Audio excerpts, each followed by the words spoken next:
That's right, fellow armchair Imagineers.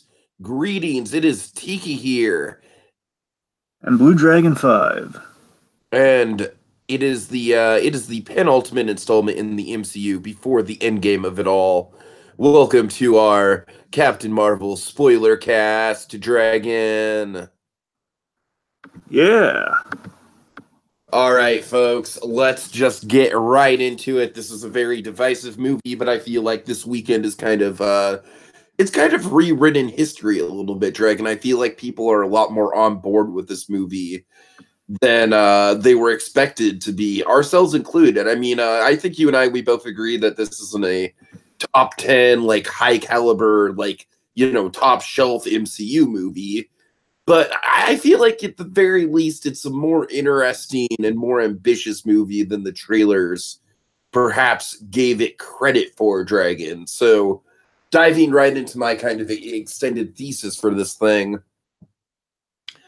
I really walking into it, I really wasn't excited for it at all. I even posted on Facebook. I was like, man, I am not stoked. It's like I'm giving this a chance, but I'm not excited. And walking out of it, Dragon, I definitely think this is a fun time to be had. And honestly, it's kind of interesting. It's like I feel like this is the MCU movie that feels the most like the DCEU in that, it kind of tells its story in a really interesting non-linear way. It's got kind of a darker tone to it through a lot of it. It's also kind of got the divided aspect of it with the audience that the DCEU does. So I don't know. It's interesting in that regard. I'm still. I want to give it a rewatch. I haven't gotten around to that yet. I wanted to before this, but I just didn't have the time in my week because I worked all weekend. But it's a really good movie. But it's not a great movie. I will go as far as to say it was a solid installment. And Dragon, of course, we're going to break it all down, but there's a lot of interesting sort of structural stuff to get into, a lot of ambitious storytelling that this movie tried to pull off and may or may not have succeeded in. And Dragon, I don't want to get too far into the controversy surrounding this movie, but I would say just to kind of keep it brief and to the point and to kind of wrap all my thoughts into a one size fits all blanket without offending anyone. Dragon, I think Brie Larson has her intentions in the right place, but she'd be very, very well off to hire a better publicist. Agreed. Like, I don't want to say anything negative about her actual agenda because I think the heart is there. But man, I don't know. It's like it like to me, this is almost kind of like a lighter version of the Ghostbusters 2016 situation, except the movie itself is far better. And don't get me wrong, it's not as vitriolic, it's not as like is just like overshadowing of the rest of the movie, but and it does have a happier ending, with this being generally agreed upon is a good but not great movie. And and making a lot of money at the box office, making over projected, about 150, a little over 150 this weekend, which is pretty damn good for a not top tier Marvel character who's appearing for the first time in a standalone origin story movie. Let's see, anything else that I think the special effects were really good in this movie, but unfortunately the action set pieces were sort of a weak point. It's a rather unfortunate mixed bag there. And let me see. Like overall, Dragon, I don't want to give away kind of too much about the movie because, of course, we've got the whole podcast to get into everything. But suffice to say, I do think it was. I'll end with this, Dragon. I think you might think that Ant-Man and the Wasp is the more entertaining movie, but I respect this movie more than Ant-Man and the Wasp. I really do, because Ant-Man and the Wasp is just like, hey, we had a decent formula with the first movie, let's do it again. And this movie, frankly, has a formula and has a structure to it that's unlike any other MCU movie, for better or for worse. And certainly, as we get into it, that structure is literally both for better and for worse with this movie in different regards. But I respect them for trying, Drake, and I really respect them for trying something different with this thing. All right. All right, what do you got? All right. Well, for me, so unfortunately, I have not seen it a second time either. I'm gonna make the attempt, but we'll see what happens. I'd like to if I can, but I've been noodling this one. I've been doing some additional research, kind of doing a kind of a light scavenging of Captain Marvel lore, because Captain Marvel's a character I knew a little. Here's the thing: I knew more about Carol Danvers than I knew about Captain Marvel as a character. I knew she used to be Miss Marvel, so I knew her as Miss Marvel a little bit. I emphasize a little bit, and I knew like basically Captain Marvel, the original Captain Marvel. He's this really famous for dying in a lot of circles. That's pretty much what I knew him for. He died, and you had Miss Marvel, and of course, in recent years, he the mantle had been passed down. She had took over as Captain Marvel. It's kind of been the business since 2012 onward. So anyway, so getting to the film itself. This is the 21st MCU film, brandishing not only a new character but a key character to shift between Phase 3 and Phase 4, and that's a big undertaking. And of course, we're really kind of shepherding this big shift with an untested character. And that's very dangerous waters there, but again, really exciting waters at the same time. So this got a lot of attention. Basically, this movie it's going up against this. It has a lot of attention on it. It's got a lot of pressure, and there's a lot of fear. Again, a little fear of the unknowns. Of course, Captain Marvel as a character, as I was kind of mentioning, 2012 is when this character is becoming a big deal, and why everyone's saying, "Where's Captain Marvel in the MCU?" Because again, 2012, the year the Avengers comes out, is when so Miss Marvel's kind of become an important character by becoming the official Captain Marvel and being kind of the like her big cover when she was one of the big covers when she kind of became a main character was they kind of parodied the Rosie the Riveter cover with Captain Marvel on it. So, it was kind of a big deal. Because, like, hey, she's taken on kind of a headline hero with kind of the company's name within the character's names. This is kind of a big deal. So, there was a big marketing push, especially, again, kind of like when Marvel's kind of like, dominating with the big team-up movie, which was unprecedented before that time. So, again, I feel this movie like Guardians of the Galaxy is the untested waters of a movie. With the name, with the lead female hero. It's that's the general draw. You have the name Captain Marvel. You have it's the first MCU film with kind of the headlining female superhero. So that's the general draw to a lot of people, like your general audience. Like, okay, well, it's Captain Marvel. It's going to be important. It's here. They're basically telling me I have to see this before Endgame. And yeah, I mean, there's a lot of girl power in the marketing. Like, hey, let's there's some really great shots of Brie Larson kind of talking to little girls, just kind of like on the red carpet and such, like them getting excited for the movie. It's really kind of inspiring. Like, yeah. Well, that's working for it, and me, I was sold on premise alone. I've been singing this song 8 Ways to Sunday. I've been sold on the premise alone of we're 90s Marvel, it's 90s MCU, which if anything is a barometer. I mean, think about the last time we visited the 90s in the MCU. We had the opening the Black Panther. Before that, we had the big moment in Civil War that opened that movie. So 90s MCU is when all the big heavy stuff happens, when all the important stuff happens. So I was definitely intrigued by this in the setting, and then of course we have the 90s of the MCU is like the Revenge of the Sith era, if we were to compare it to the Star Wars timeline. Essentially, yeah, you're not wrong. So think about this. So I'm basically, when I heard like a little official plot summary synopsis of the movie, like a few things that kind of floated out when they announced the movie. It's like, okay, because I knew barely anything about Captain Marvel except the whole Miss Marvel thing, which again, okay, Miss Marvel became Captain Marvel. I'm up to speed,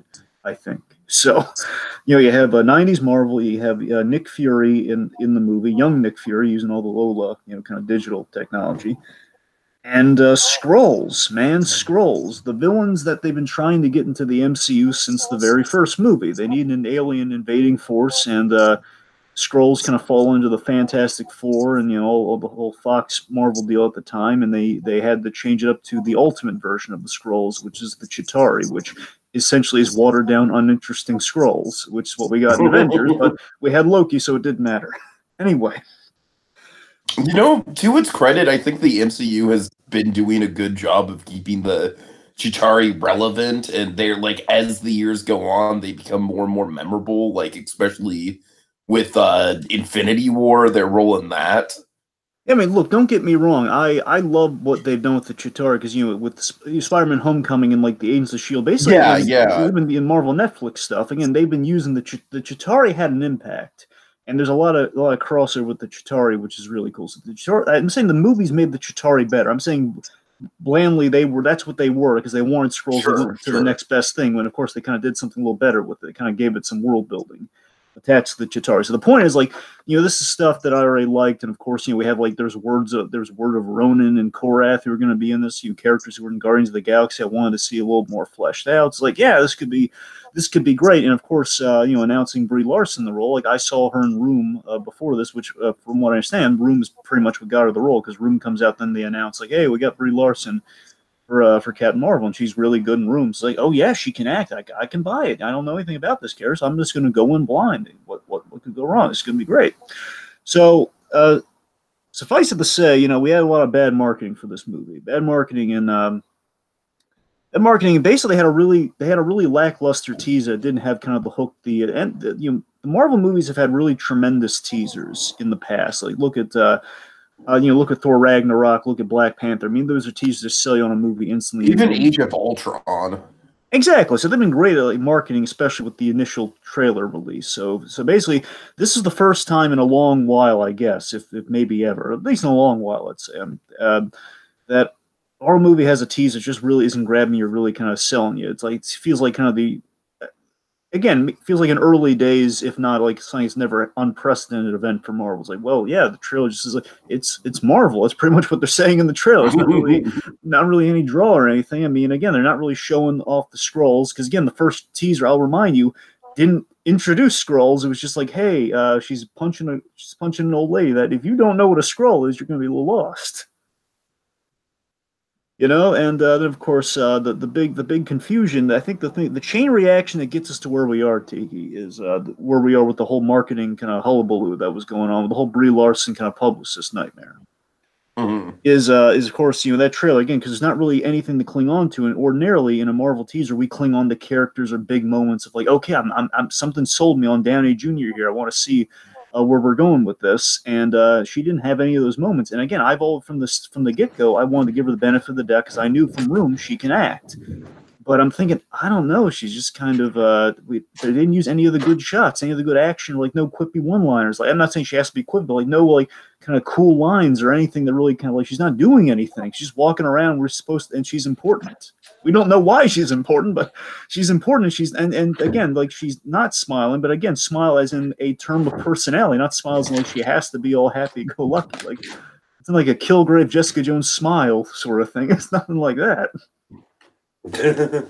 And basically, Brie Larson took that in the wrong way, and she just took it as what, I have to smile, and then she's she's courting war with everybody over smile, and then that kind of gets blown out of proportion to her kind of overselling the feminism, which she was just very reactionary to frankly the type of press that happens with every movie, regardless of how good the marketing is to a certain extent. In all honesty, I think she's kind of again. I could be completely wrong here. I want to say it's a first time for her, and I think she's got a little swept up in it. Yeah, that's how I feel too. I feel like she wasn't really prepared for just how under the microscope she would be being a lead in an MCU movie. Which kind of leads to the unfortunate place where, in essence, she's kind of, hopefully without intending to, she's kind of excluding. She's excluding the audience and during in the press, or she's just kind of excluding her interviewers and just sending kind of a bad message overall. And of course, this led to, I can speak to this. I've seen so many forums and stuff, and people just worrying oh man, are they going to have to readjust this big plan because she's kind of killing in the press and not in the good way. I wonder if they're going to readjust their plans for Phase 4 going forward. Yeah, there's a lot of fear that again is unwarranted because it's all speculative. It's nothing concrete, but it's not ideal. So yeah, but of course the trippy thing for me, I'm almost done here. By the way, I know it's a little lengthy, but Yeah. No, it's fine. It's fine. Is that here's the thing? So for me, is the trippy thing for me is it the first MCU film to try and dissuade me I've ever had that tried to dissuade me from seeing. Because again, I start from just in premise, like, okay, I am so sold. I don't even need to see a trailer. I'm so sold. Okay, Dragon, I'm just gonna I don't necessarily know if this was Brie Larson's intention or not, but basically the general gist is like, if you are a straight white male, this movie is not made for you and you should not go see it. Which again comes across. I mean, I know that's not like word for word what they were trying to say. I know that, but that's how the publicity kind of was starting to come across. And Dragon, I remember that one night I was like, I don't know, Dragon, I've been doing some soul searching, and I just don't think the movie's made for us. I don't think we should cover it. You know, because let's face it, Dragon, we joke about this on Black History Month. We joke about it here. We are the two whitest males on the internet. I mean, it's just like we are definitely white, we are definitely male. There's no doubt about it. And so it's like I don't know, but then again, 60%, you know, this is another kind of weird thing for the movie is that 60% male opening weekend. I don't want to make that political. I'm just saying if that was Brie Larson's intention, she kind of failed. Yeah, and in regards to how the film turned out, I've been doing some. It took me a while to. I think I kind of said this one during the first reactions, and I still feel this way. Is that I feel the best comparison I had for this movie is it's a less refined and refinished Doctor Strange. You know, that's the thing. This movie I would compare to Doctor Strange. That's not a bad thing, by the way. You know, first Doctor Strange movie is great. And I'd put this like a little below Doctor Strange. Like I don't know where it'd be on the official ranking or anything, but let's just say if Doctor Strange, I know Doctor Strange and Spider-Man: Homecoming are kind of in the same neighborhood. I won't go into like where those are ranked, but the point being, in the neighborhood you have like Spider-Man: Homecoming, you have Doctor Strange. Let's say below that you have Captain Marvel. Like it's not the very bottom or anything, but it's like kind of like maybe it's kind of the after Captain Marvel. Maybe you have a movie or two that gets you to the bottom. As the very bottom, I would say is like the Incredible Hulk, Thor: The Dark World. You might disagree with me, but probably Ant-Man and the Wasp. Well, yeah, I would disagree with you. The point being, I think you have Iron Man 2, Incredible Hulk, and Thor: The Dark World being kind of those would be kind those of like, three are definitely probably definitively the bottom three. Point being, those three are the bottom, and that's like Captain Marvel's like she's securely away from those. So let's just say, okay. Point being, where am I? Oh yeah, so I compared to Doctor Strange in the sense of it's a solid origin movie. It is. It's a solid origin movie, and upon further just kind of fact checking and stuff, it is really faithful to. And this is the thing you got to respect the movie for. However you want to judge this movie, you got to respect it for this. This character, Captain Marvel. There's essentially three takes on this character, and they honored all three takes of this. They blended them together, and story-wise, you have the original male Captain Marvel, you have Miss Marvel, and you have her becoming Captain Marvel. That's three. That's three origins you have to do in one movie. You have to blend them somehow and avoid a Green Lantern comparison. You have that's what they're going up against. And again, I think I've looked into it. I mean, bear in mind, not the authority on this, but from what I can find, like a cursory look and just kind of checking some simple stuff, it's on the money. And it's like and there are some really smart story choices that were made in kind of bringing those to life. And I really respect the heck out of it for it. So again, it's a solid origin movie. It's not deserving of all the fear and the doubt that was kind of brandished before the movie came out. It's kind of like a kind of a boy who cried. Yeah, I think the marketing was deserving of the fear and doubt. Frankly, it was just a bad marketing campaign. What I mean is the movie wasn't a disaster that marketing kind of brandished it to be. That's what I mean. I'm saying it wasn't as if everyone was fearing it was going to be bad instantly, and it wasn't bad instantly. It's not a bad movie, is what I'm saying. Like people say, "Oh man, she's never like she's like later Jennifer Lawrence in the X-Men franchise. She just doesn't care, man." That was the big fear, right? That was the fear, and that's not the case. That's why. So I'm saying all of that fear and all that doubt, like try, and this movie's just going to be a train wreck because the main character's off. And again, that's not true. So that all of that is what I'm saying. That's what needs to be dissuaded. So I mean, let me put it in the main reason I use the Doctor Strange comparison is that yes, it's a solid origin movie, but importantly, it shows promise like Doctor Strange in later appearances in the MCU. That's the main takeaways. Again, if I were to see her more, I think I might like her more. I liked her here. I think I might be able to kind of like her on the same level we do Doctor Strange, possibly. You know?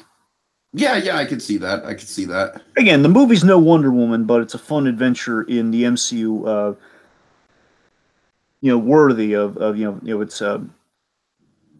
it's worthy of checking out. That's what I'm sorry. That's what I was kind of stalling there. But yeah, it's no Wonder Woman, but it's a fun adventure in the MCU. Definitely worth checking. So if anyone's like saying, I don't know if I'm going to see it, just see it. Who are you He's kidding? got some great connective tissue to the rest of the MCU. And I really got a kick out of that. So and believe me, folks, you're an MCU fan. It's worth watching for that alone. And of course, yeah, you got to see it for the end game of it all. But I mean, in all honesty, just who are you kidding? See it. I mean, the end game of it all is honestly kind of predictable the way that all pans out. It's like, It is. she's gonna show up. It's like, what if the trailer was just, what if the post? I'm sorry, I won't get into it, but um. So is that all your thesis statement, Dragon? Yeah, but I was going to read someone in the chat has their reaction to it. We have Donovan Martin, okay, go ahead. Who's joined us here. So let me just kind of summarize a few of Donovan Martin's points here. So okay. Donovan Martin says he saw Captain Marvel and he'd give it a 4 out of 10. Ooh. Okay. I got to tell you, it's a little biting here, but I'm going to give it. Hey, he's not. Everyone's entitled to their. You know what? Yeah, I'm actually glad that we have someone in the chat who's got a dissenting opinion, because there's a very wide range of opinions on this movie, and I welcome all of them. It's I'm totally up for an open discussion. Let me read what else he's got here. Okay, so you saw Captain Marvel, gives it a 4 out of 10. Also, he kind of makes the biting kind of the Eberdian point. I also got a Toothless pop, the Funko Pop for Toothless from How to Train Dragons, as well. So that made me more happy than Carol Danvers. So there was also, I think there might have been like a troublesome theater experience. I don't know. I assume that didn't help the situation either, because he says when he went to see Captain Marvel with his stepbrother and company, the theater was trying to fix the speaker, and since it wasn't working properly, the Far From Home trailer started to play, and then the point is it was kind of a kerfuffle there, kind of an inconvenience. So inconvenience that they'll they basically play the trailer. They replayed the Spider-Man Far From Home trailer, I believe. So I'm not sure if that was throughout the whole duration of the movie, or that was just for the trailers, primarily the Far From Home trailer. I'm not sure. So the point being, you got free. You know what's weird about that, Dragon, is that I heard one report from someone on the John Campea show. By the way, John Campea did a 4.5 hour spoiler cast for this movie, Dragon. Well, we can top that easy with our hands tied. Yeah. But anyways, really quick, there was someone in the chat for that one who mentioned that they had 2 different Shazam trailers in their trailer reel. Huh. Isn't that weird that we have like 2 different like trailer mix-ups? I don't know. Well, what I love is the fact that, again, you have Shazam trailers during Captain Marvel, and of course, the age-old, Captain Marvel was Shazam's original name that, eventually they kind of lost the rights to, therefore it went to Marvel. Of course. So yeah, and also he says he's going to use the free ticket that he got for all the inconvenience and use it to see us, and he also comments, I can't wait to see us, There's 4 scissor emojis, by the way, that follows that, so... Yep. All right, okay. Let me see what else here. One other thing here. So, don't know about you, but I thought Captain Marvel was weaker than both Iron Man 2 and the Incredible Hulk. Just Donovan's opinion. And come on, Marvel, you're better than this. He says. So, I mean, Iron Man 2, I could see, because that movie does have its good points, like the Howard Stark stuff and Sam Rockwell. But honestly, I can't defend it being... Incredible Hulk is very, very boring and generic to me. It's my least favorite MCU movie, but I like Thor the Dark World quite a bit more than the Incredible Hulk, in my humble opinion. I disagree with a lot of what Tiki's just said, but we don't have time to break all that down. But hey, man, Thor the Dark World at least has Loki in it. It does, but again, it has a really terrible villain in the movie that kills that story. But again, we're not here talking about Thor Dark. I'll meet Donovan halfway, and I'll say that I feel this movie shares a few problems those films do, but again, I don't think to the same extent. Regardless, also comments, the movie was ambitious but executed very poorly. And again, I can see a point there. Even though there's a lot of respect for the stuff it got right, like Ben Mendelsohn, which again we'll kind of get to a little bit later on. But again, overall, I think that's kind of where we're coming down on it. So The movie's a lot of good, not great, and then from the other side, a little bit of could have done a lot better. So, all right. Dragon, our very own Pie, he wasn't able to join us, unfortunately, but he wanted me to share his hot take, if you don't mind. It's a couple paragraphs long. Sure. Okay, so Pie says, bottom line, I think the movie is good, but lacks any kind of identity or personality. The space stuff was done better in Guardians. The Shield stuff was done better in Winter Soldier. The find out the power was inside you all along, and you just had to grow as a character until you can access your real strength. I'm sorry, that was a mouthful. That whole thing was done better in Ragnarok. The villain twist, revealing a less interesting villain as the true villain, was done better in Iron Man 3. The death of a mentor that inspires the hero to be a hero and gives the hero their power was done better in Iron Man, Captain America, and Doctor Strange. The connection with a child to help humanize and develop the main character was done better in Iron Man 3. We're almost done here. I just didn't think the movie really added anything new or fresh, even if it was pretty well done. Same with Captain Marvel herself. Good enough, but didn't really bring anything new or fresh that other characters don't do. I mostly blame the writing and the directing. Also, the fight scenes are bad, which I agree with Pie. I forgot to add that to the thesis, but I agree. We'll get into that in pros and cons. But I really did love how much time they spent with the characters and the setting. My favorite scene was them having dinner after the movie was done and just being real feeling characters. That was great. But the rest was just kind of good enough. I'm sorry, Dragon, do you know what dinner scene he's talking about? What was the comparison? He just says my favorite scene is them having dinner after the movie was done and just being real feeling characters. I think he means when they were all kind of sitting down at Rambo's place. I think that's what he's I just don't know what he means by after the movie is done. Anyways. Oh no! I know what he means. He means after the big climax. Remember, they're all at Rambo's house at the very end of the movie. That's what he means. So after the the main thing in the it's the aftermath. It's the very end of the movie, like the goodbye. Oh scene. Yeah, right. Yeah, that's what he's talking about. Okay, Dragon, I've heard this before. Rambo is a character. Well, we'll get into it. But all right. So that is about it for the thesis statements, Dragon. Let's dive in. You want to kind of give a brief overview of how we're going to be tackling this?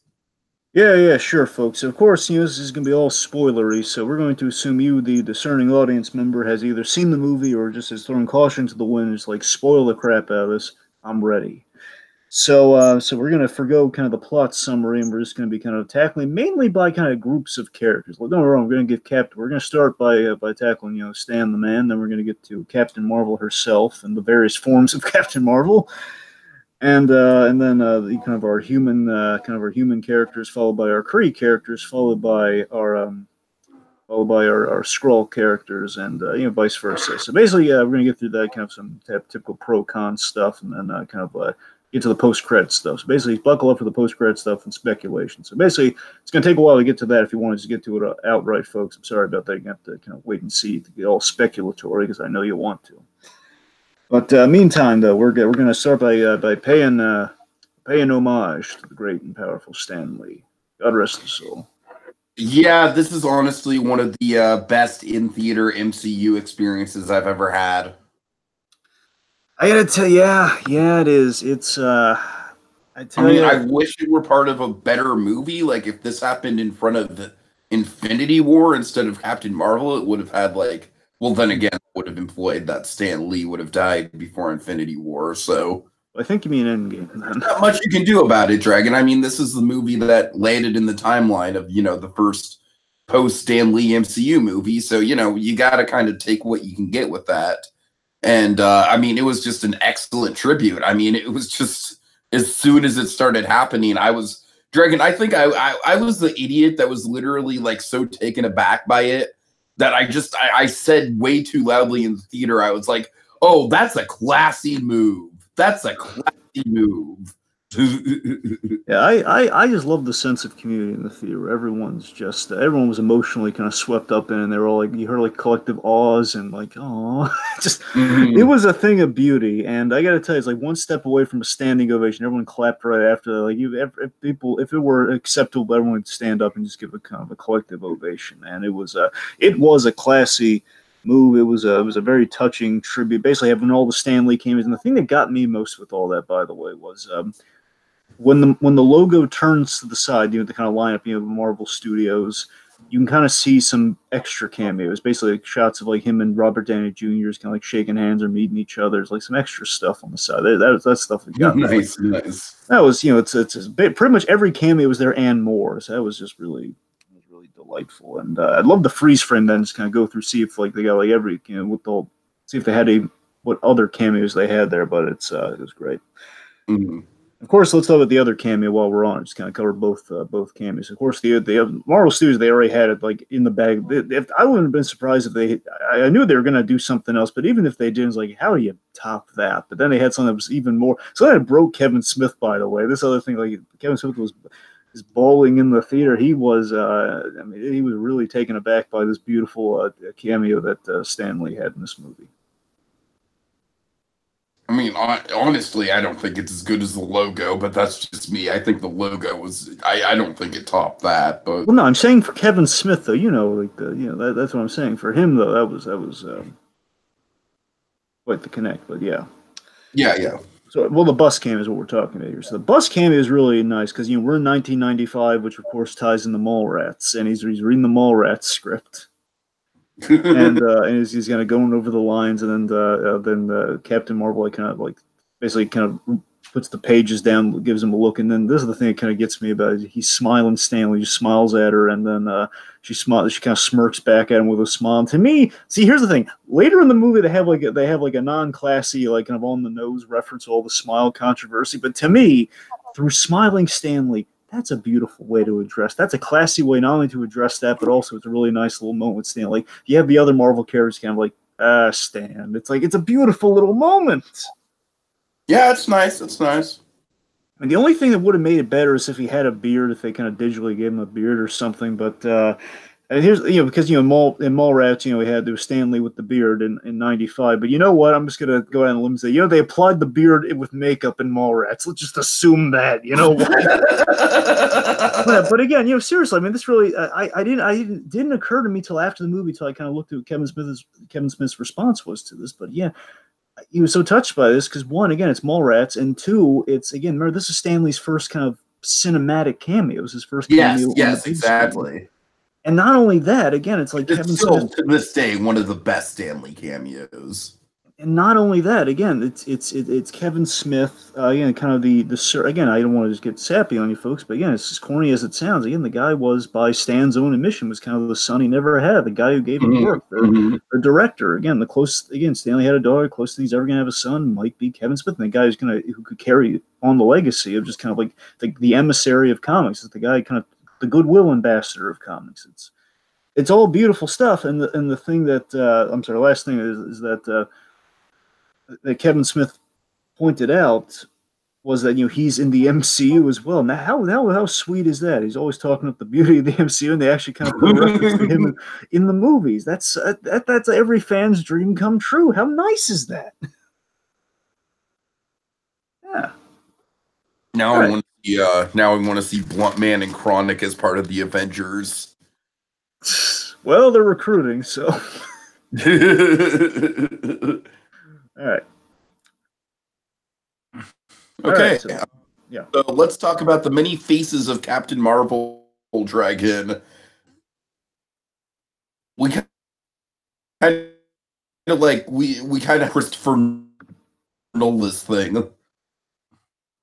Sorry, Tiki, you might want to say that again. You kind of cut out a little bit. Oh, I'm just saying now. Hello. Oh, okay, Tiki, say so. Boy. Hello.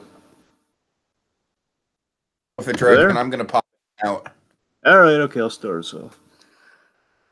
All right, folks. So Captain Marvel, and breaking it down here. Look, overall, Brie Larson, as we kind of alluded to, she was good in the role, and importantly, there's a lot of room to grow with her. That's the thing. So I like. I'll put it to you this way: Captain Marvel slash basically kind of the Veers, kind of the rocket jockey. Veers her kind of her identity in space that eventually becomes Captain Marvel.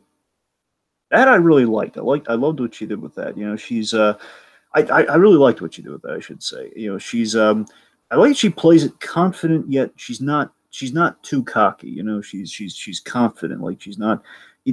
Basically, I think the equation is this: we do a fish out of water story that we saw. We've seen done way back with the first Thor movie. Have your fish out of water comedy, like, oh, he's an Asgardian walking the streets. But here's the difference, and here's the cool thing that Captain Marvel gets to explore. You have a fish out of water who has her hammer, so to speak. She has the hammer, she has her ability, she has her power. She has all her faculties. Like, she's not being looked at as a crazy person. Like, she can just have those moments where, like, oh, right, she's from space. And then, boom, okay, she's from space. Yeah, she just fired a beam from her hand. There's no disputing that. All right, am I sounding any better, Dragon? Yes, you are. Good, good. That's a relief. All right.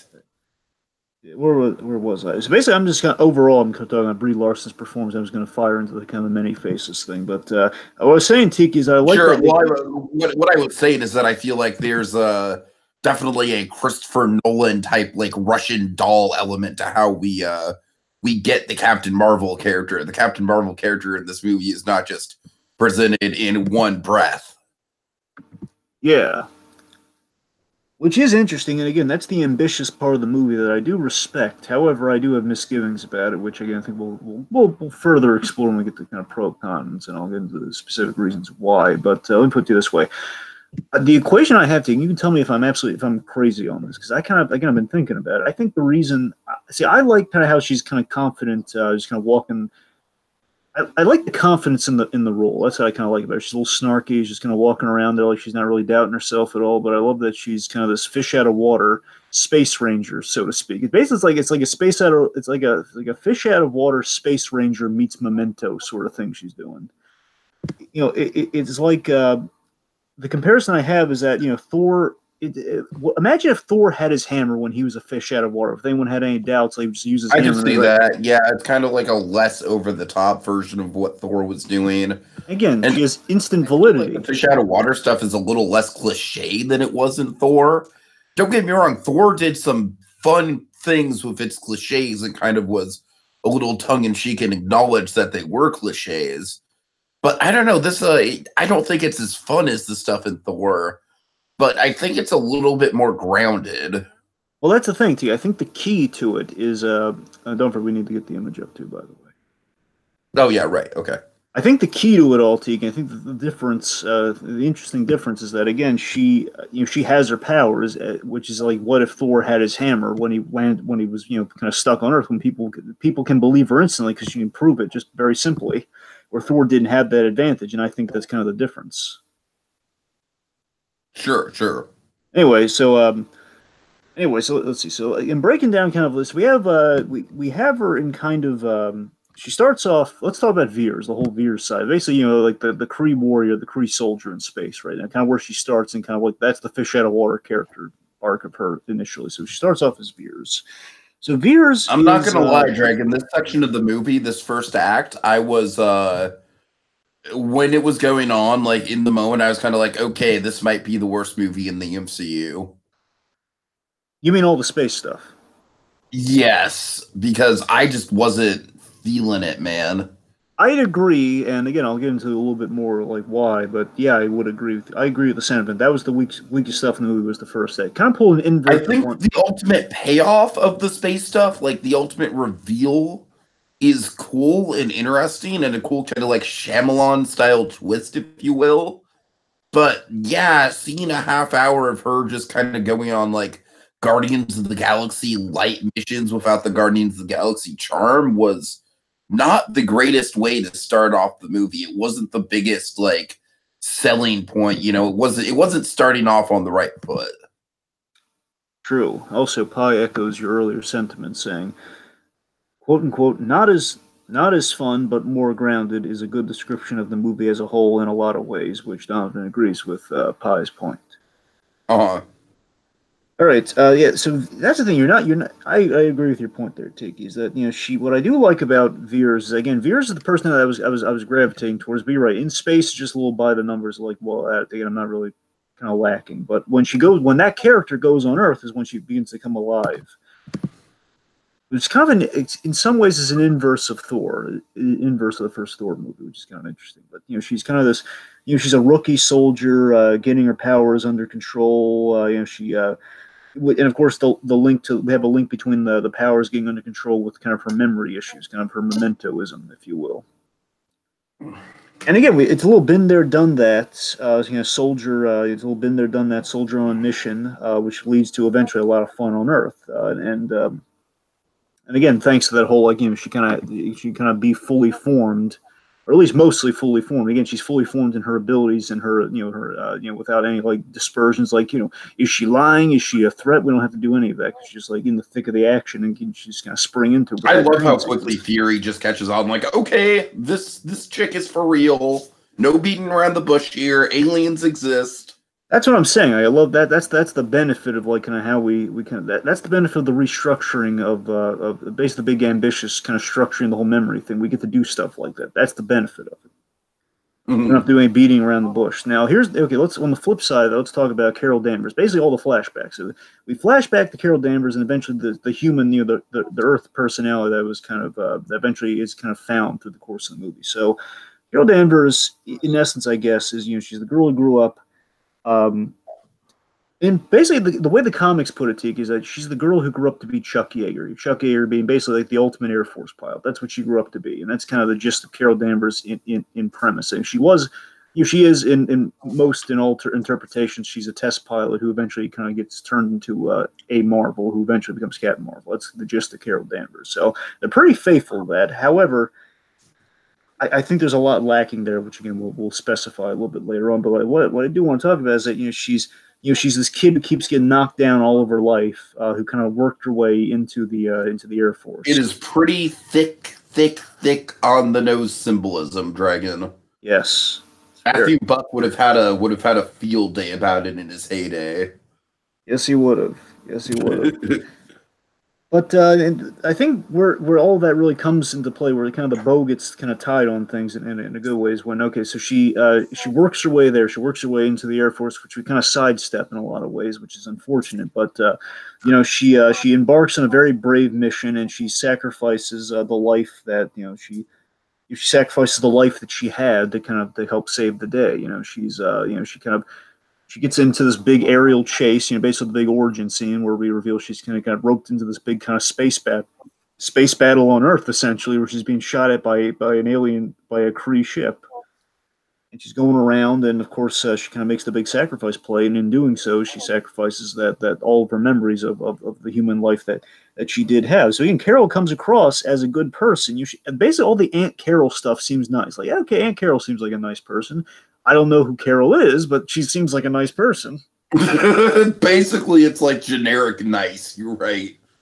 That's the thing. Like, Carol seems nice, and she seems like, again, emphasis on seems. She seems like a lot of fun. She seems like a nice girl. Yeah, she seems like a nice girl. Seems like a lot of fun, and that's the thing. There's some aspirational parts in there, like the whole she's kind of the mentor to the little girl. That's nice, and that's connecting to the Captain Marvel role. And I see how that stuff kind of basically.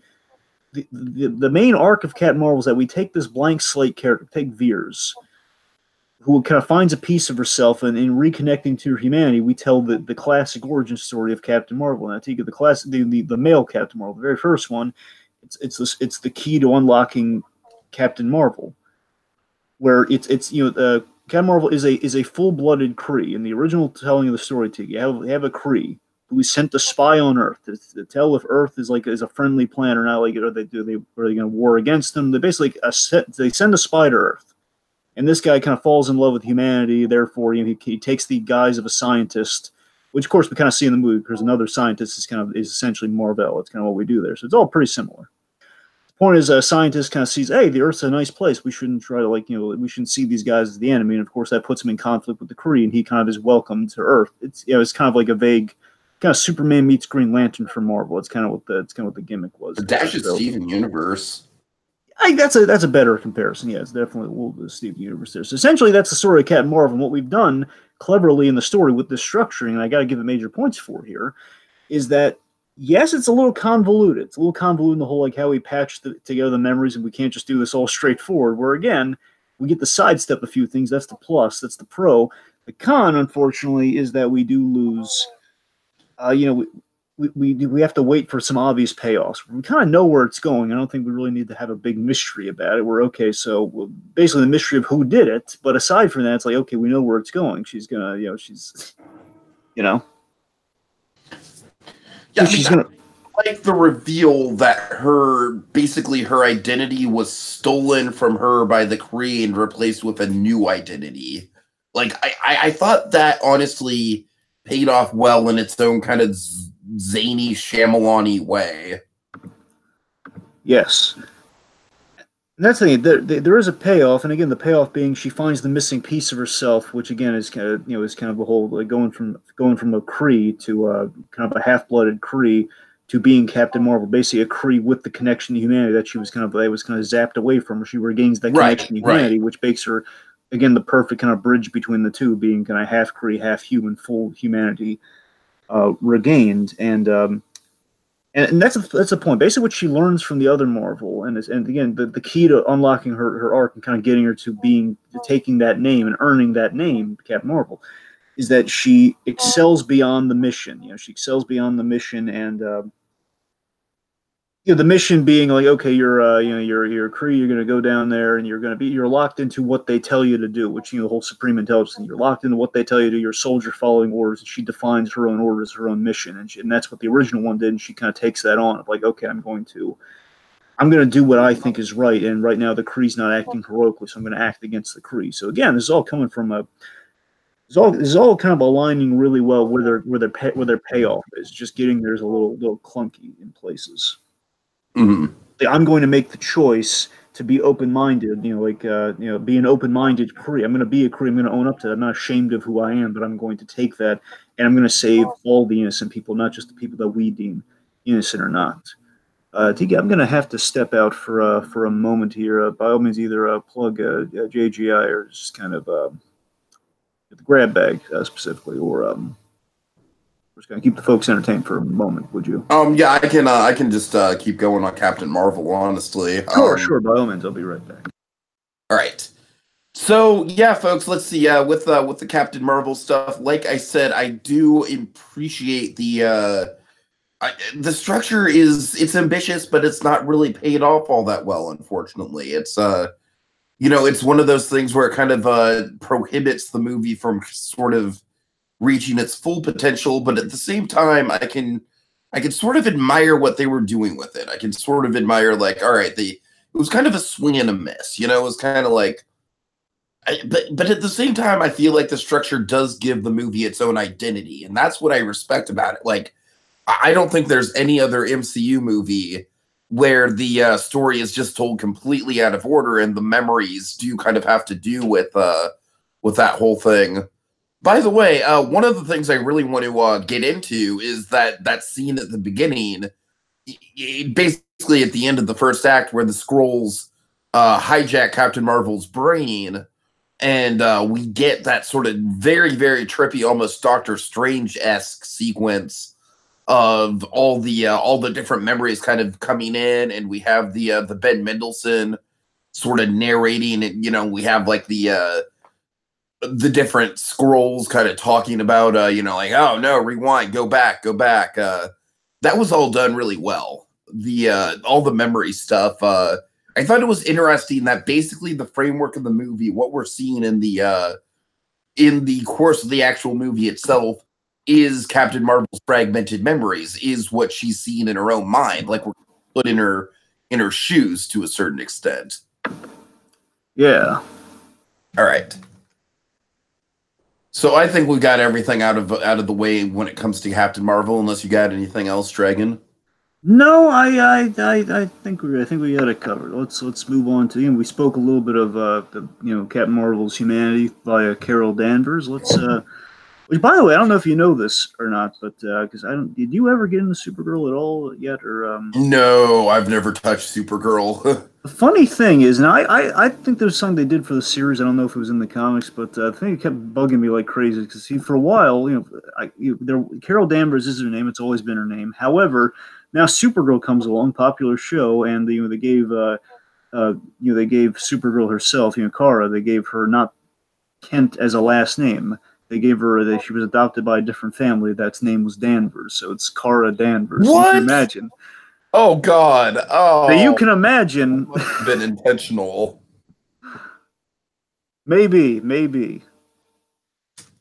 That's odd, Dragon. That's and again, she has a sister who again is like she's an agent of an agency, therefore she's she works for an agency, therefore she's referred to by her last name all the time. So you can imagine going into this movie now knowing that this one did it first, but still.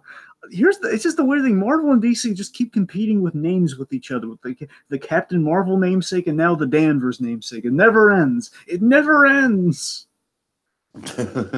Okay. Anyway, speaking of humanity, let's talk about our human characters. Let's start with man himself, Fury.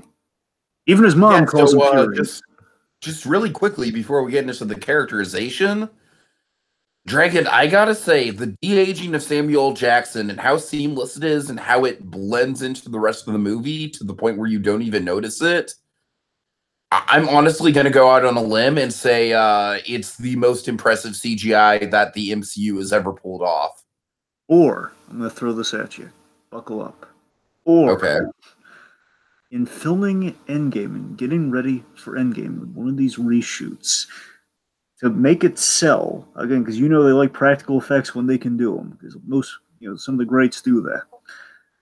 To sell the practicality, there's rumors that Endgame are going to involve time travel, and given the whole Ant-Man of it all, I'm inclined to believe them. What if they actually stumbled upon time travel, sent Paul Rudd, the actor, to go full method? They send him back in time to pull out Sam Jackson, tell him about the whole MCU, and show him the Ultimate Comic, tell him all the stuff. Say, hey, you become a comic book character and put you in the movies. You're the guy who says, you're about to be become part of a larger world. All that stuff, all the way Iron Man 1 type stuff. Bring him back. And have him shoot, and have the actual young Sam Jackson shoot Captain Marvel. I mean, that's the thing, Dragon. It's like, remember in X3 when they made a big deal out of Patrick Stewart and Ian McKellen looking like a few years younger? And, man, we've come so far in that technology, and I feel like this movie just absolutely perfects it. It's just, it's so seamless. It's like, it kind of reminds me of another one of my favorite visual effects in filmmaking, which is the Winklevoss twins in The Social Network. It's a super impressive visual effect in the sense that you don't even notice that it's a visual effect after a while. It just almost kind of blends in. And Dragon, those to me, like, you can throw any sort of like giant CG monster or alien or icky thing or army or anything. You can throw anything at the screen to me, and like, to me, something that really is seamless and really blends in and helps tell the story will beat that out every time. I feel like the best uses of CGI in movies are stuff that helps tell the story and drive the story forward. And this is exactly what I'm talking about here. All right. In terms of characterization, Dragon, what do you think? Start us out. So, we see young Fury here, and I gotta tell you, it was really fun and refreshing about Nick Fury. Which, by the way, I think technically this movie has the most Nick Fury in it than any other Marvel movie. Because, I mean, the closest contender would be Winter Soldier, but this beats it. Remember, Nick Fury gets taken out at that early point in that story. Therefore, this has the most Nick Fury in it. And again, I think it's really good. I love seeing the benefit of seeing a young Fury. Because Fury's always kind of the fully formed. This guy's been around. I mean, he's been around. And of course they don't do this for the MCU, but of course a lot of times Nick Fury, he has like an aging serum, which means he's over 80 years old. Sometimes. Us to get that reveal in this movie. No. That would explain how they got Sam Jackson. Explain, they have some sort of serum they injected into Sam Jackson. They've been developing. Maybe that's right. No. But But yeah, Young Fury. I like that Young Fury. We get to see him in a way we haven't seen before. He's in his Coulson Field years, and that's what I really liked about it. He's kind of acting like Coulson did in kind of the early MCU films. He's kind of the guy on the scene, all pleasant and nice, like kind of. He's got the swagger about him. Even Fury's got kind of a swagger more than Coulson did, and it's kind of neat. It's just really fun to see him in the field when he goes up to that phone booth, and then. And then beyond that, then he's kind of in the thick of things, and it kind of turns into a buddy movie between he and Carol, and they get to know each other. It's like, what if Coulson was instantly on board with Thor, and they kind of, because they did befriend each other. What if they were kind of friends throughout when they met onward? That's kind of like basically what if Thor was more of a Coulson and Thor buddy movie, like basically replace the Natalie Portman and Kat Dennings with Coulson. Yeah, I'd see that movie. I don't know if anybody else would. I'd see it. I think that's delightful. Anyway, but then again, Thor is just he's perfect for buddy movies. So maybe that's not the best comparison. Anyway, oh yeah. So, okay, Thor and Ant-Man would make the best buddy movie duo because they're both perfect for buddy movies on their own. True.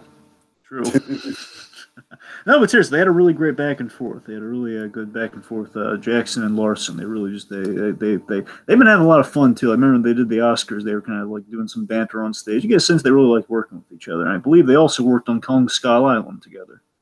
Oh yeah, that's true. Yeah. Bear in mind, I want to be clear there. That is not the best example of Brie Larson ever. It's really just not that's a terrible example. No, I mean, and honestly, with that, I don't blame Brie Larson. I blame the characterization. Like, to be honest with you, John C. Reilly and Samuel L. Jackson were probably the only characters in that whole movie that had any kind of depth at all. That is true. Anyway, let's see. But John C. Reilly's character in that movie was really good, man. He was. I'm not contesting that. And I do love Sam Jackson in that movie, just being over the top, like, God damn it, we gotta kill this 50-foot gorilla. It's like, I don't know. I could go on a whole I like Kong Skull Island, man. It's not a great movie, but I like it a lot. Anyway. So getting back to the Fury of it, what I really liked, I do love, again, in the setting of this, I do like, for the most part, I like how we set things up in the MCU in this film. There are very few examples of which I'm going to have a lot of stuff to say about when we get to it later on. But let's just say on the whole, I do like how we set up things. Like, I love that this partnership that he forges with Carol. And you have to buy that, okay, by the time Infinity War comes around, he's going to get a little pager that's going to help save the day. And, of course, we have to see him earn that pager. We got to see that friendship that's going to necessitate that, him knowing this character and him getting this pager and it kind of being like meaning something and not just being like, hey, you saw this in that one movie, kind of having it be something. Yeah. And what I really love is I love that she gives him the idea for the Avengers Initiative. Again, emphasis on just I love the idea for the Avenger Initiative that she gives him. I like the fact that she gives him the idea. I don't like the fact that she's literally named the Avenger. Oh, that's what I was going to get into later, but that's the thing. I thought that really was like a John Robin Blake sort of thing. I hate that. We'll talk about more on that later. The point being, I still love the notion that she. I love the notion. Essentially, it's the same thing, just with a really stupid punctuation to that, which I'll rant about later. Seriously though, it's a really good thing because you have to sell Nick Fury, and this being the first superhero that Nick Fury comes across, and you buy it, and I like that. With that, we set up the Avengers Initiative as well as Nick Fury. We do. It's not just like a write off of a story of like, okay, it's just like an ordinary thing, like what's so important about this. But here's the thing: it's the Kree-Skrull War. That's what Nick Fury's in the thick of. That's pretty cool. He's in the thick. We do this story in the thick of the big Kree-Skrull War, and that's what forms the Avengers Initiative. Which, of course, the Avengers come together to stop an alien invasion. That's really cool. Yeah. So we get to know Fury a little bit. He has that great line with about his mother. I always love when we kind of get to the family of Nick Fury, because we've mentioned his mother before in Winter Soldier, as well as his grandfather, who was the elevator operator. So I love when we talk about Fury's family life. I really do. So we kind of do a little bit of that, like, what does your mom call you? Fury. Everyone calls him Fury. And also we learn He's a cat lover, indeed. Nick Fury, I did not know this before this film, but he is indeed a cat lover. I feel like this is a bit of retconning here, but it totally works in the context of this movie. Well, how's it a retcon? Oh, Well, right. Yeah, you mean the thing a later. retcon, but it's more of just kind of like, I don't know, you would think that if this was really a big part of his character from the point that they intended it to be, like it would have been mentioned before now. Sure, and yeah, sure. It just makes me think of that line in Winter in Civil War, where it makes me think of like Anthony Mackie has that great line about Black Panther, where he says, "So you like cats or something?" He says, "What, dude? Dress up like a cat? You don't want to know?" It's like it makes you wonder. Man, now I'm wondering why couldn't Nick Fury get a line like that? That's what I'm saying. What if Nick Fury is just secretly like as big of a Black Panther fanboy as Coulson was a Captain America fanboy? That would be adorable. And remember, all the way going back to Iron Man 2, Fury might have a beat on that because remember they had it earmarked. Wakanda was earmarked all the way back in Iron Man 2, so he might know. Anyway, of course, Black Panther's been around, but his T'Challa's father, T'Chaka, that's probably the Black Panther that Fury knew. Also, is this where we want to talk about Goose? Yeah, but obviously not the one part. But yeah, let's talk about it. Well, yeah, not the one part, sure, but all right, so Goose.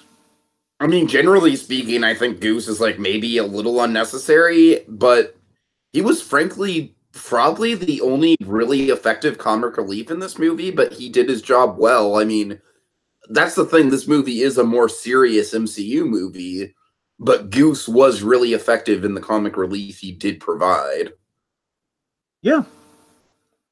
That's all I have to say about it. It's like there's not really anything major. It's less so the cat and more so just Sam's reactions to the cat as the movie goes on. Well, sure, but I mean, I like the fact that the cat in the movie than I expected him to. Yeah, I mean, I like the cat actually got to do something you never see in a movie. It's just usually okay, it's a cat joke, so what? But no, it's like not just a cat joke. The cat actually has a role in the movie. It's kind of cool. Yeah. I guess should we give away what Goose is? Yeah, sure. Let's start. So Goose is actually Skrulls are terrified of cats. At least that's the gag. Dragon, I love the whole scene where like they're scanning and Goose is like he's like a 99% threat level and Nick Fury is like a 10% threat level. Yep. And of course, it's a really great reveal that okay, why the heck is that? Of course, Skrulls we think are afraid of cats, but they're afraid of what they mistake the cat for. At least what we think they mistake the cat for, and they mistake the let's see, the cat is. I have the species here. Okay, they're if I hope I'm pronouncing it right, the flurkin. They're flurkins. The cat's a flurkin. Essentially, flurkin is kind of a maybe we don't know if it's carnivorous, but we know it basically the cat is a storage space. The cat has a black hole within itself that it can kind of absorb things into. That's what the cat is. And it has like these long, scary tendrils that look like it could be carnivorous. That's the thing scary about it. It's like just sucks something in there, and it's like a weapon. Mm-hmm. Yeah, it's kind of like a twist. I wonder if they had to be inspired by Men in Black on the cat having a big role like that. They had to be. I could see that. Yeah, I also had a little bit of baby Groot with the cat in the way that it was adorable but also brutal at the same time. There was kind of a recycled Guardians of the Galaxy gag when the cat just kind of knocked everybody around. Yeah. I know what you're talking about. Yeah. All right. So let's. So I think we covered the gambit on Fury there. So Fury was cool. So, yeah. Fury was fun. I always like doing some cool stuff with Fury, and it makes me really excited for. Makes me more excited for Spider-Man: Far From Home. And of course, there's a question: is that the real Fury? Oh God. We'll see. So Dragon, did you know that Rambo was in this movie? No, Rambo was in Guardians too, Teague. I know what you're talking about. All right. No, but Maria Rambo. No, I'm pretty sure she's from the comics. She may or may not have been also in someone else to take up the mantle of Captain Marvel for a brief time. But the point is, Maria Rambo was a friend of Carol Danvers. And Dragon, this character has a very limited amount of screen time, but I gotta say, like, in some ways, she almost has more humanity than Carol Danvers does. She does, but equally not a lot of development there. That's the thing. However, there's Yeah, more. right. Like Carol Danvers gets more development, but I feel like she, like honestly, the actress, like if they wanted to diversify and cast a black woman as Captain Marvel, the actress here would have been a great choice.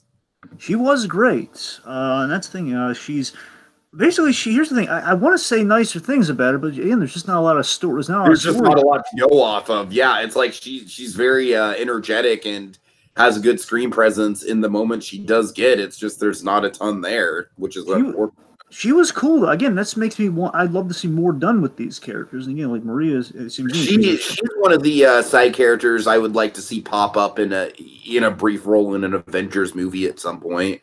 Maybe not Endgame, but possibly Avengers 5. yeah, sure.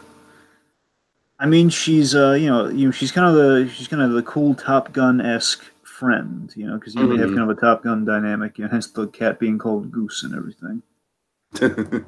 And it's I just like just kind of this cool single mom character. And I love the daughter. Let's talk about the daughter stuff here. So I love Monica and the whole Aunt Carol dynamic. So I love the fact that Carol's just like kind of like the aunt who's shown up after a long while, and it's like the kid is the first.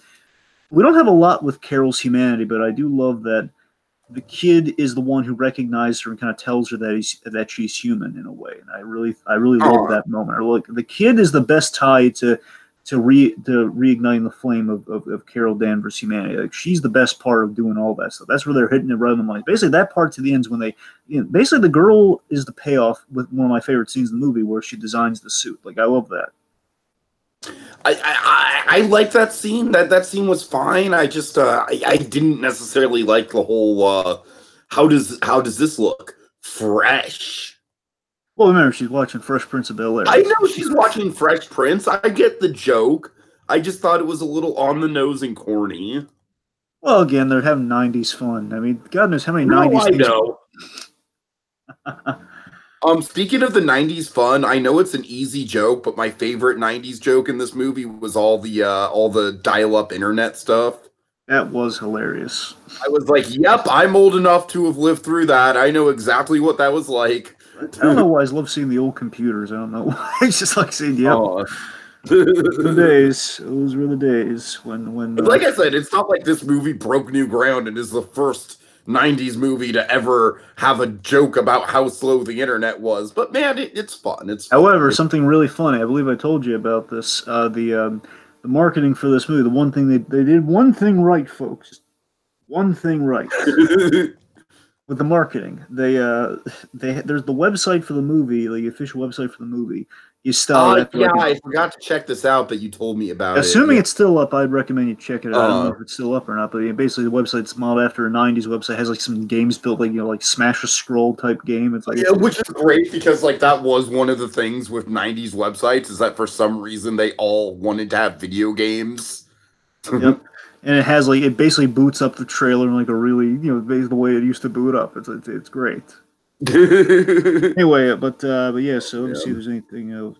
So again, like all the cell of Carol's life, because all the flashbacks we have of Carol's life, all the interesting stuff with the humanities is her hanging out with this family. And what they say, and again, I don't really have a better idea of this, but what they say and what we kind of get a sense of is that Carol's family kind of rejected her, and just especially, I guess, trying to become basically she was adventurous as a kid. Again, kind of in that Chuck Ye. You're like, I'm gonna beat all the speed records. I'm gonna be faster. But again, the credo. I love the credo that we have between her and Maria. Further, faster. Further, higher, further, faster. That's what it is. Higher, further, faster. That's the one. Mm-hmm. So again, it's kind of a neat little kind of credo. Fantastic. It just happens to make a fantastic hashtag. Yeah. Yep. That totally wasn't intentional. Right. Anyways. Yeah. Yeah, it's okay. I'm not gonna lie. It's not perfect. I'm just saying it's kind of nice. I gotta be honest. That was the only bit like when they have these TV spots. That was the first time during the TV spots I got a little bit of character from the movie. Like, oh, she has a little back and forth. Like, it was her walking down. Yeah. Right. That was like the first time I was watching. That was a big moment for me in the TV spots. We were like, saying, okay, finally, I'm grabbing the side of life here. I'm saying. So, anyway, my point is the idea is she was kind of in that mindset ever since she was a kid, and again that probably kind of divorced things between her and her family. and she was kind of welcomed into Maria's family. So that was kind of nice. But again, I want to see most of that. But you know, it was nice. Again, kind of a byproduct of the ambitious structure, you know, so there's definitely a give and take when it comes to that. I mean, here's the. I'm sorry, I'm jumping ahead to cons. We'll get there when we get there. Okay, so the point is, Monica's cool. Just really, again, she did have a valuable role in the third act where she was kind of flying the big ship that saved everyone. So that was cool. Uh-huh. All right, so that's pretty much all we got. Unfortunately, folks, we run dry on the well of Rambo. So, first blood aside, let's talk about Coulson. Yeah, Coulson honestly didn't have as much to do in this movie as I would have probably wanted to, especially considering it's Clark Gregg's first MCU role since the Avengers. But he was great for what he got to do. I loved the fake out scroll thing with Coulson. That was probably about the most memorable bit with him. Yeah, I mean, I just love the question, like, how much more earnest can Coulson get? And again, without making him the Captain America fan this early on, I love that he's this. I don't know if it's his first. It's probably not his first day, but like you see the greenest Coulson we've ever seen yet. And Coulson's like kind of a nice and friendly guy, but we've seen him again. That's the fun thing. So again, Fury is in the Coulson role this movie, and of course Coulson is in kind of like he's a private almost in the Shield Army, if you will. He's just kind of. And I love this. Clark Gregg, he looks pretty much. He has that kind of face where it's stayed the same over the years. So basically, give him more hair and maybe erase a few wrinkles digitally, and he's the same. It's. So maybe not as pricey as kind of as shaving 25 years off Sam Jackson, but still, it's.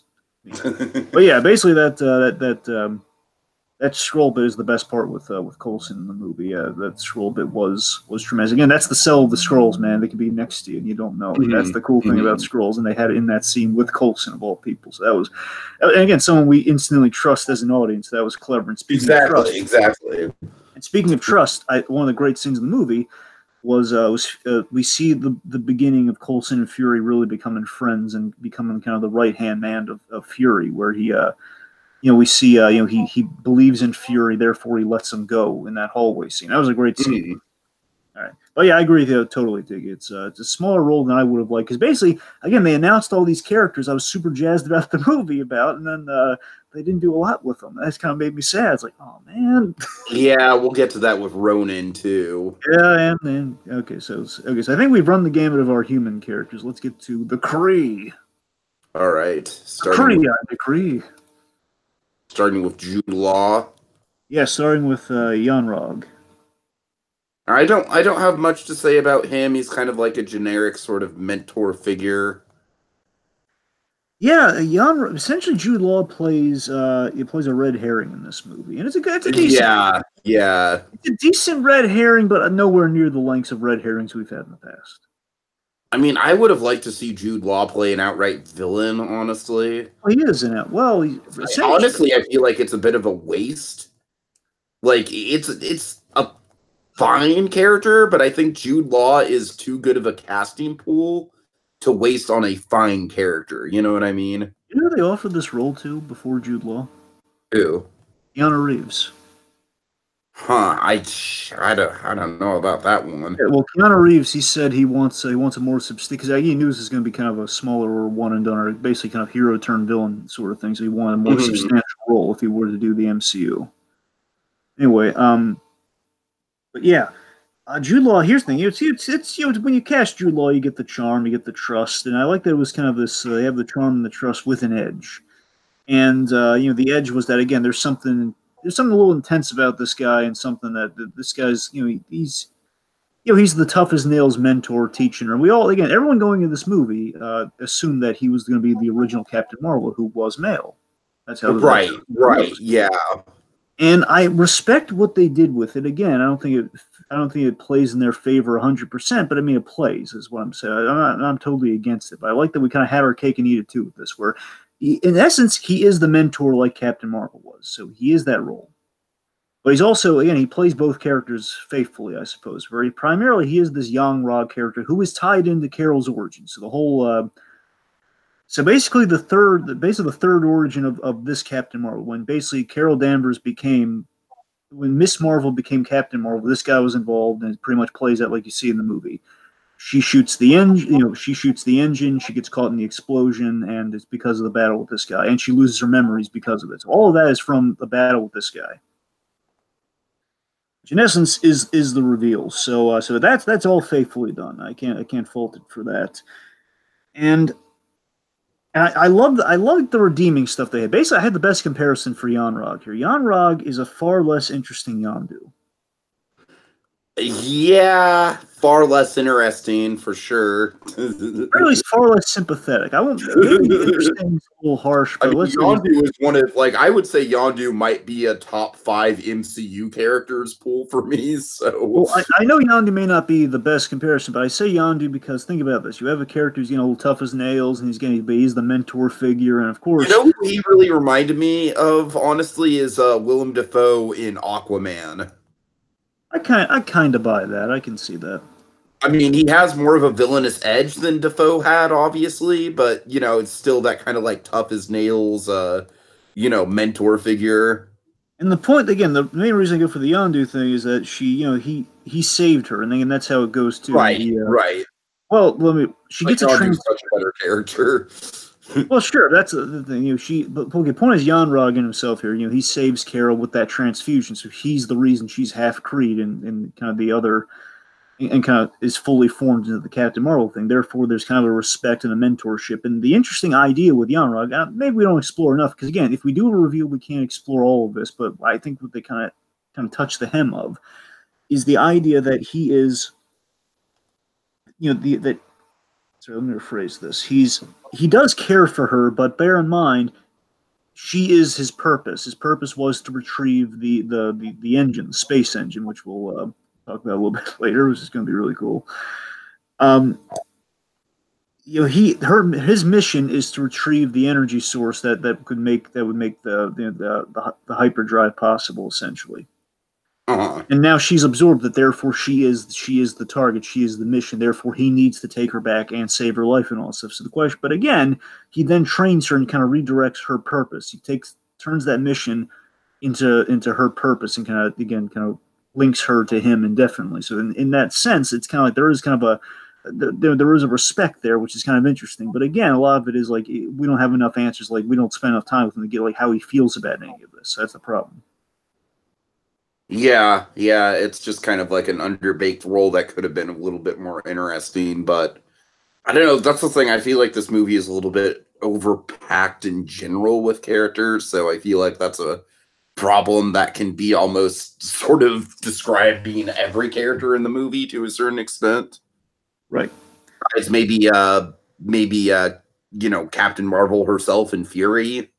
They're really the only two that get any sort of meaty roles in the movie. That's true, because as far as we know with the Yanrog character, he's the mentor, is walking her through things. But again, he's not really the cuddliest of guys, just saying yeah, just be there at the right time. It's just okay, you get a sense like that. Did you call the villain reveal or what? What?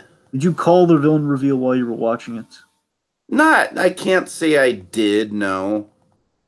That's the thing. I mean, again, it could have gone either way, because again, you get a sense of I didn't think he was going to become the villain, but I could see it because he's a little rough on her. But again, I'm assuming he has her best interest at heart, and of course, okay, nope, he's the guy. All right. Right. So much for that. So much for Jude. So much for Jude Law. Jude Law does. He plays a really dumb scene later on, which we'll talk about in cons. But okay, on the whole, Jude Law's good casting. But wish they did more with him. Speaking of which, we're going to basically lump all these guys together. I'm gonna reorder this maybe a smidge here. I want to talk about just to get them out of the way. Let's talk about the Star Force. Alrighty. So the Star Force, pretty much they're all just pretty generic Kree kind of militia. The idea, and I got this wrong by the way, because again, just to show you how little I knew about Captain Marvel. Again, look at the symbol on Captain Marvel's uniform. The star in the center. I always assumed that was the Nova Corps logo, and I was absolutely wrong. And I feel so stupid because I should have put two and two together. That wait a minute, Nova Corps, again, they're in Guardians of the Galaxy. You have the Nova Corps, and they're trying to defend Xandar against the Kree. Why on earth would that be? We know she's Kree. Why would she be the Nova Corps? I felt so stupid when I. So yeah, anyway, got that one wrong. That's egg on my face. But the point being, the Star Force, the idea is that the Kree has a kind of an elite military, and again, the Kree aren't all bad. The Kree are essentially they're a race of they feel they're superior beings. Basically they're Earthlings, but they have blue skin because of their blue blood that gives them superhuman strength, and they always kind of like to innovate and genetically tinker with things. Like that's they don't say this, and it's a guess. I think that's why Jude Law looks human, and the rest he is Kree, but he looks human. That's like genetic Right. manipulation. Yeah, yeah. But again, they don't tell me this, so I don't know. I'm just assuming that. Yeah, kind of like the rest of the movie. They just kind of like lay out information and just kind of let you put the pieces together. Right. It's basically world building without the teeth. That's kind of what we do a lot with. And again, the Kree are interesting. That's the unfortunate. Agents of S.H.I.E.L.D. did a lot with the Kree that show did, but this movie did not, which is unfortunate by comparison.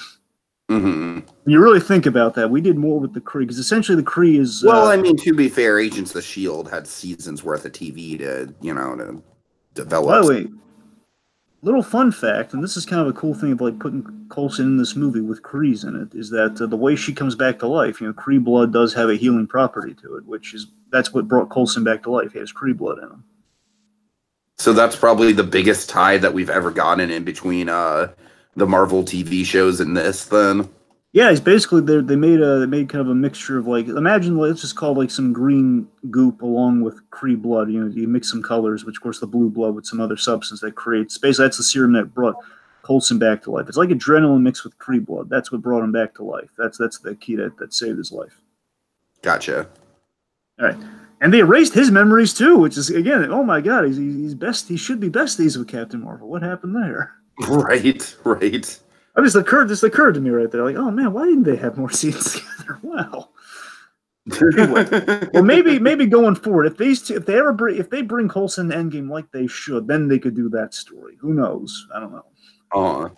Anyway, so the Star Force not a lot of development on. That's why we're kind of getting a little distracted there. But we have Korath pre-cybernetic enhancements, and that's the idea. Like he would be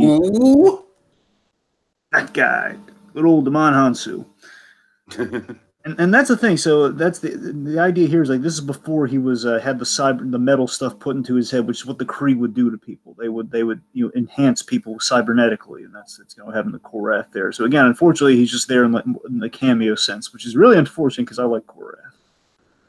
Yeah, I was hoping for a little bit more from him as well. I mean, I wasn't expecting like a major role or anything, but a little bit more than just like, hey, look, it's that guy. A little bit of a plot hole because bear in mind I've only seen the movie once, so I can't tell like if he got away or not. Because I was trying to pay attention to that during the movie, but then they kind of cut away from it so much. Like I guess he got knocked out. Like again, because we know he's going to make it the Guardian. It's the question of like so. Yeah, right. That's the thing, and also he's technically trained by Thanos, because he was like a daughter of, he was one of the children of Thanos. So it's a question of like how that all works. But again, we didn't give him any time, so we still have nothing. It's just like, of course, a glorified cameo. So what was the point? And we have Minerva. Now, Minerva, I bring up because I think she's like a fan favorite. I just want to cover just real quick. Is that basically I vaguely don't even really remember her dragon. She's the only girl in the. She's the only girl on the team. She's the. I know that, but still, I don't really remember anything that she did or contributed to the movie besides being the only girl on the team. Well, the only thing you need to know is that she was the one who was combative against Veers, against Marvel. So she was the one who was just kind of like I don't like her. They had banter. I'm not going to say good or not. They had banter. So they had banter, and she was formidable. Put that on the cover of a DVD. Emphasis is that she was formidable. Like she was the one giving him the trouble in the chase with the plane. The chase with the ships. That was pretty much the gist of what she did. So again, that's all we really have to say about Minerva, unfortunately. So Star Force, they were just kind of extra soldiers that she had to fight later on. That were kind of fight her on like an even level.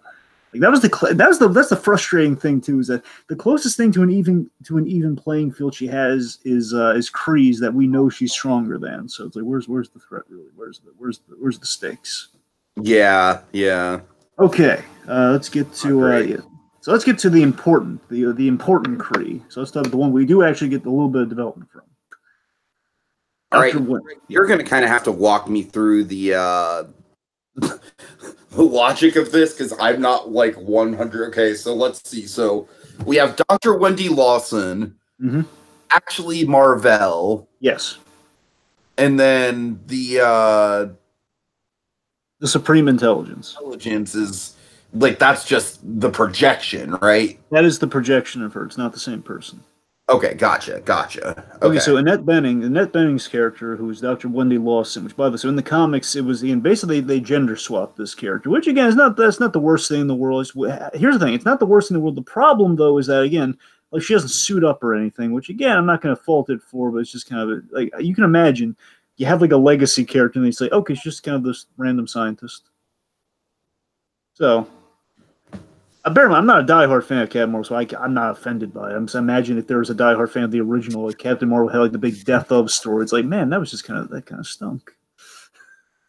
Yeah. I mean, I don't really have a lot to say about. Like, I think the whole plan with her, like I said, the whole plan with her basically giving Carol Danvers a new identity and everything, and kind of like hijacking her life. That's all very interesting and fairly insidious and creepy when you think about it.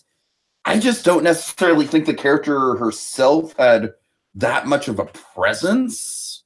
Well, let me put it to you this way: I think this character benefited most from the structure of Tiki because here's the thing. No, I agree with that. Yeah, I mean, like I said, I think most of the strength of the character comes from the structure. Well, that's the thing. I like that she's the big clue. She's the big breadcrumb. Yeah, why? yeah. The Supreme Intelligence projects like the person you would honors this woman. She has no idea who it is. And again, that's the breadcrumb that, of course, leads to. And again, I'm not knocking the Marvel switch here. I'm just saying I imagine characters, people who are diehard fans of that character, they got kind of the alter ego before they got the hero with this Doctor character. That's the problem. So right. See, Marvel was Dr. Walter Lawson, who that was his alter ego, the scientist, who then he would become Captain Marvel. He'd suit up and be the superhero. That's the gist of it. And they kind of did half of that. So the point is what they do within the movie here isn't bad because she worked for Shield. She was allowed access to the Tesseract, which you might as well mention it here is kind of get out of the way. So the Tesseract people, I love how he worked in the Tesseract into this movie. That was one of my favorite parts there because basically that was the one thing they added that to the origin where there's a big reason I love this, which I'm going to talk about when we get the speculation for Endgame. Huge reason I love them. There's a big benefit to doing the Tesseract, but the main thing here is that it basically just the generic Kree technology blew up and it got absorbed into her system. Therefore, she got powers and the Kree blood transfusion. That was the origin.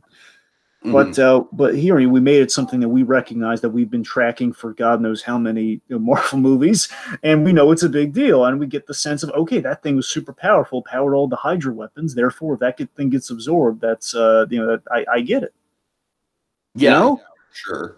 And the idea is that when Dr. Lawson here, she infiltrated Earth like the original Captain Marvel, which again, you have the story of Captain Marvel. She infiltrates it, goes under the guise of this Dr. Wendy Lawson character, like the first one.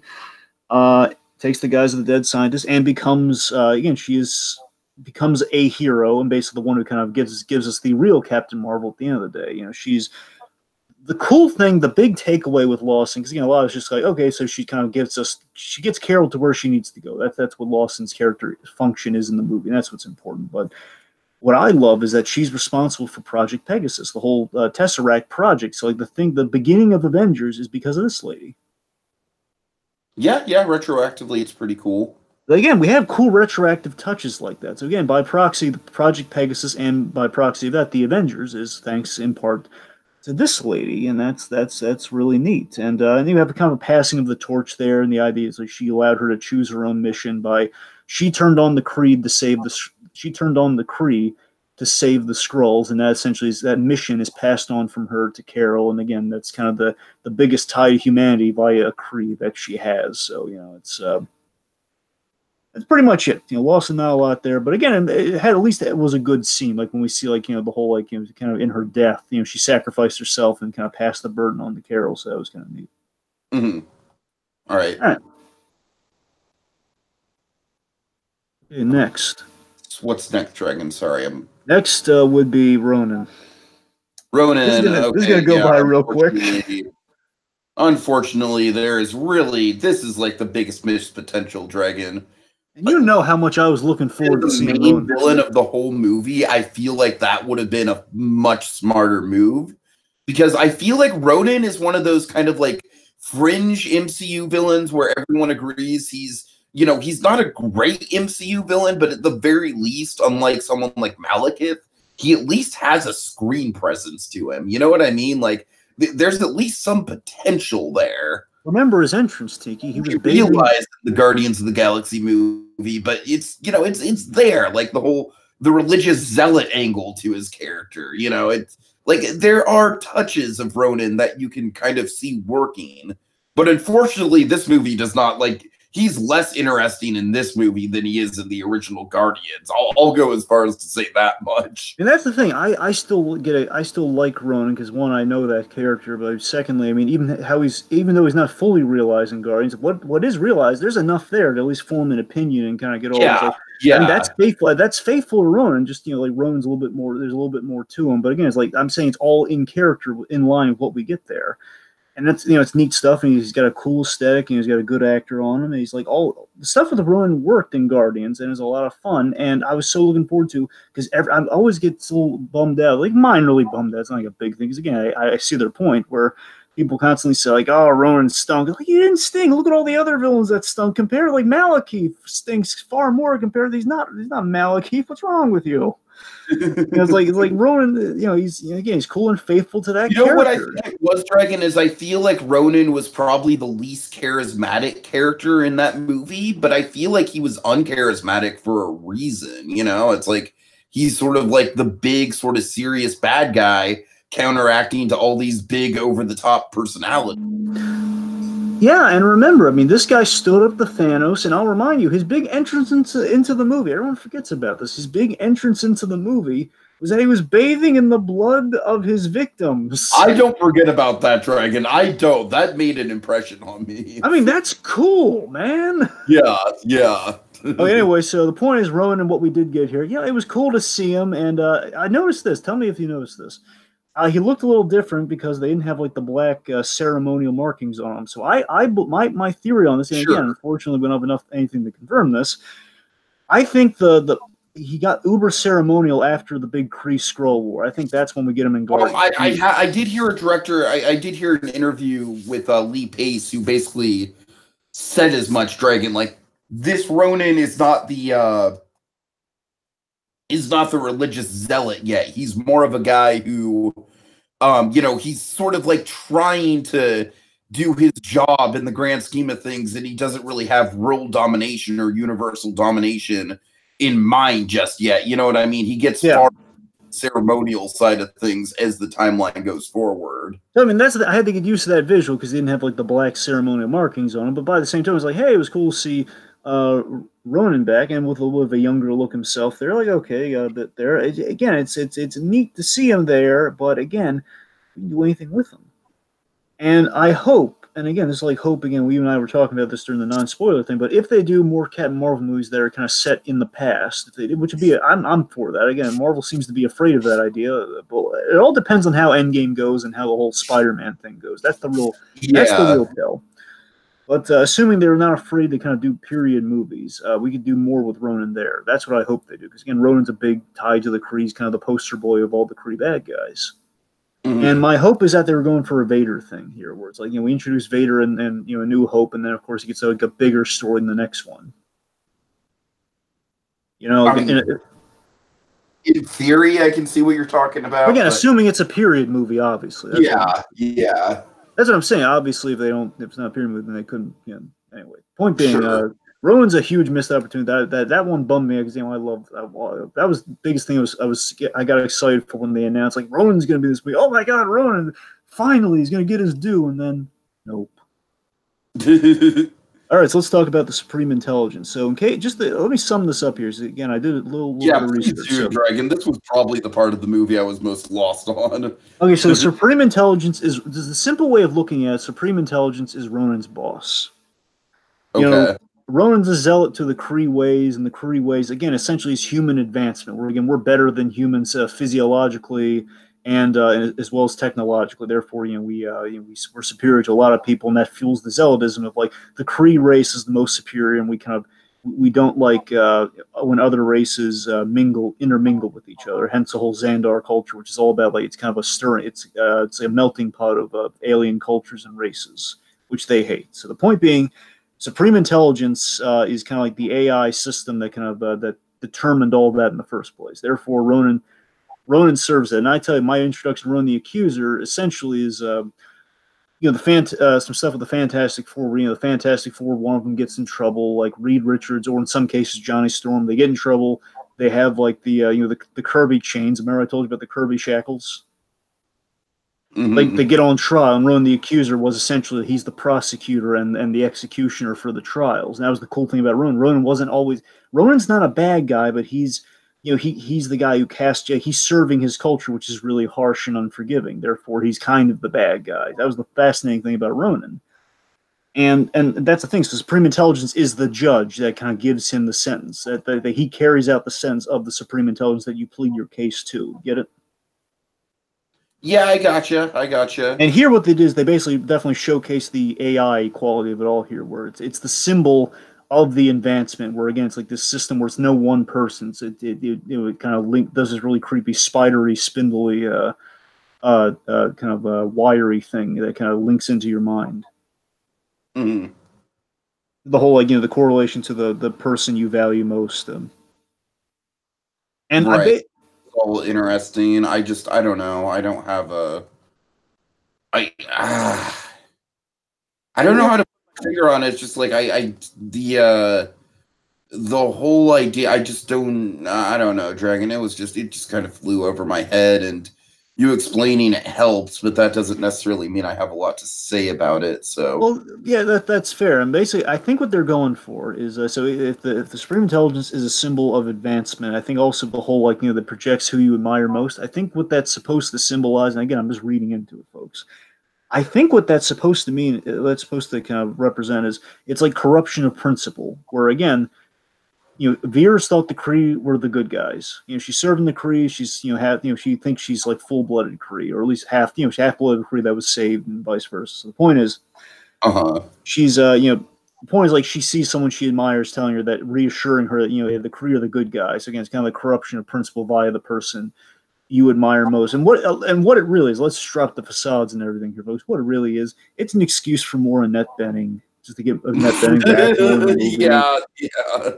And here's the biggest missed opportunity. The one thing I want to point out with Supreme Intelligence before we move on. Here's the biggest missed opportunity. Ronan, we couldn't have used Ronan as the intermediary if we're not going to use him as the bad guy. Really, we couldn't just at least have him in the room during those scenes. Really, that's what I'm saying. Yeah, at least make him the interpreter, the guy. Like saying, the idea of the Supreme Intelligence was like interesting enough. I just didn't really understand how it connected to the grander whole of the movie. I think that's kind of the thing I was struggling with. Yep.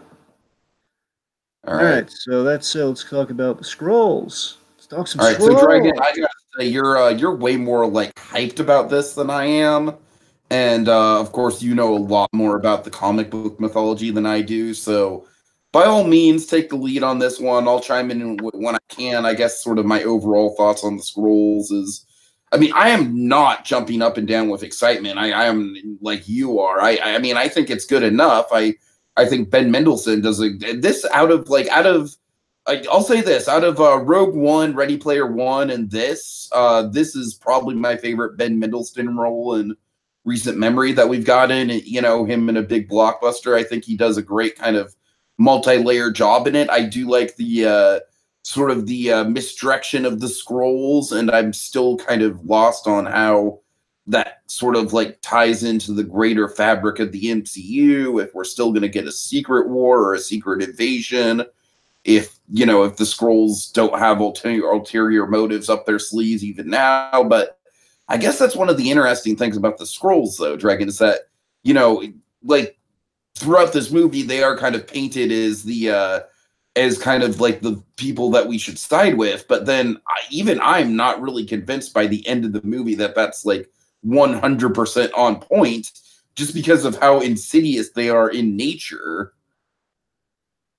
Yeah, and that's That's one of my favorite things of the movie is that with the whole Kree Skrull conflict. Again, that's the fascinating thing. Where again, as I mentioned with Ronan, again the Kree aren't necessarily bad, but again they're really harsh, and again they're kind of starting this war.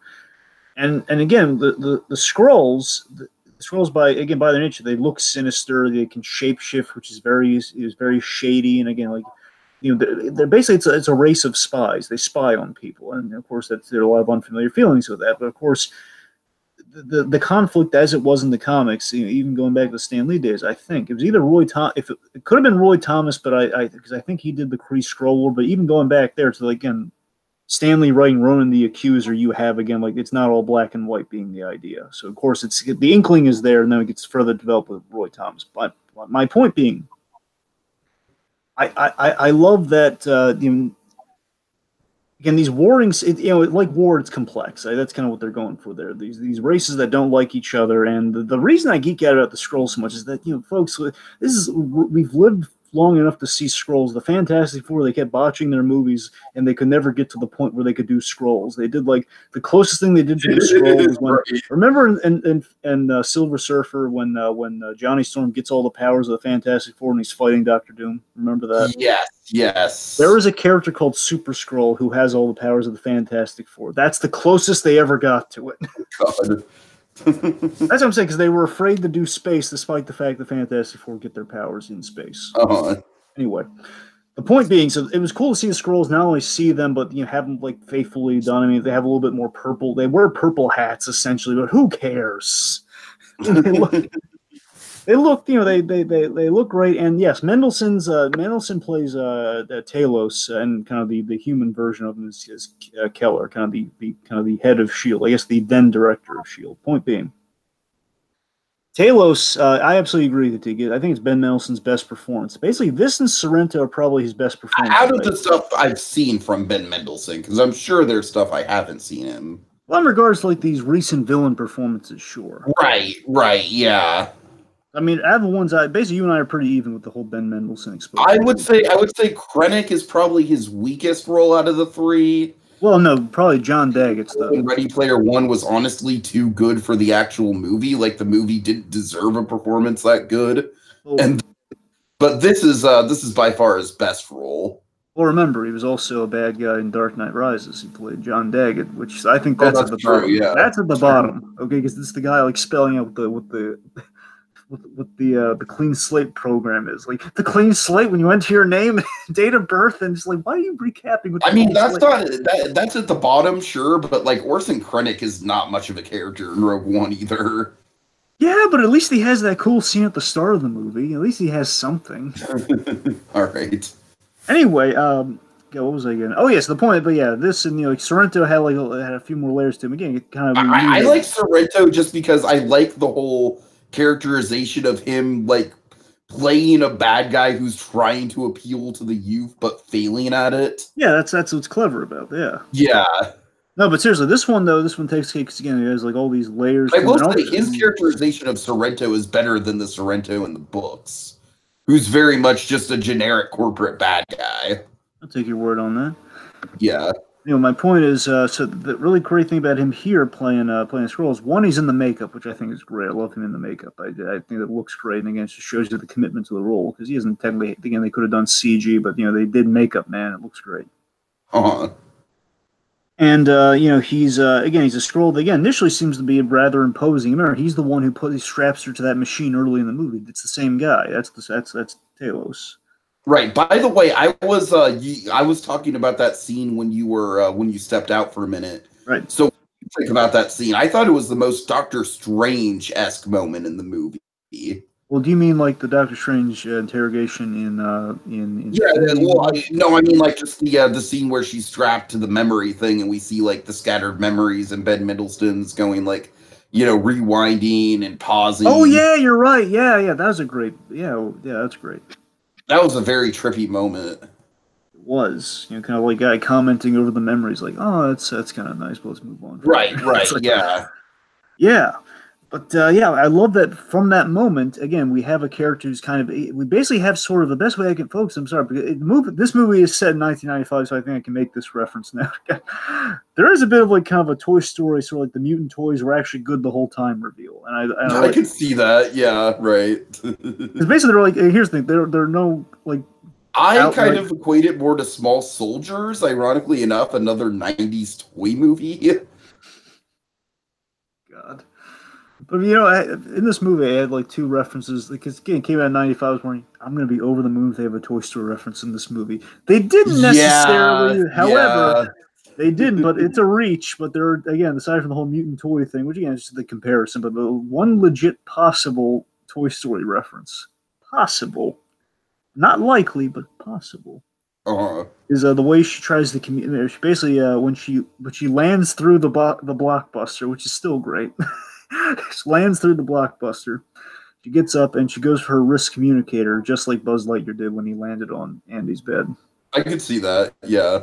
I'd like to think. And again, there's a bit of like kind of a Space Ranger swagger she's got to her there. She's kind of walking around. Local, glad you showed up with Nick Fury practically. So there's a bit of that. I don't know. Anyway, so okay, anyway, so back to our scroll here. So again, I like that we have. I use the mutant toys comparison because again, we find out that from that moment he saw that hey, I see how this went, and she's on my side. She doesn't know yet. And before he could explain this, she broke out and she escaped. And every time he tries to tell her, she's just fighting scrolls. Yeah. You know. And yeah, I love the mundane comedy with these really awesome otherworldly looking shapeshifters. I love that all this mundane comedy. Earlier, Donovan, who I believe had to leave, but Donovan earlier he made the point that he loved the beach transformation scene when they turned into women. And of course, he says, "No, I'm the one with the bikini. We can't double." Like all these mundanities. Again, Ben Mendelsohn doing a lot of great comedy as our scroll. It's a lot of fun. The fact that the scroll scientists are terrible. Yeah, and I feel like the fact that there is so much comedy with the scrolls is almost kind of like leading us into a false sense of security about them almost. Let me put it to you this way. This is not a great comparison, but the way, the whole Mandarin thing in Iron Man 3, where you have, Yes. I'm not saying what you think I'm going to say. When you have the Mandarin thing in Iron Man 3, you're so sold on, again, the movie has you, it could have gone any way it wanted to, where it could have, like, the Mandarin could have been the legit Mandarin and just been like kind of the one that we've had in all the commercials and everything. And that would have been cool. I would have bought that, and I would have bought into that instant. Then, of course, we have the reveal that he is not actually the Mandarin, and of course, it works in the context of that movie and everything, and that's all fine and dandy. But again, it's like for a moment, and I've told this to you before, we had that moment where you wonder when the Mandarin, when Trevor Slattery comes out there and he's like saying, "Oh boy, that bathroom stinks, doesn't it?"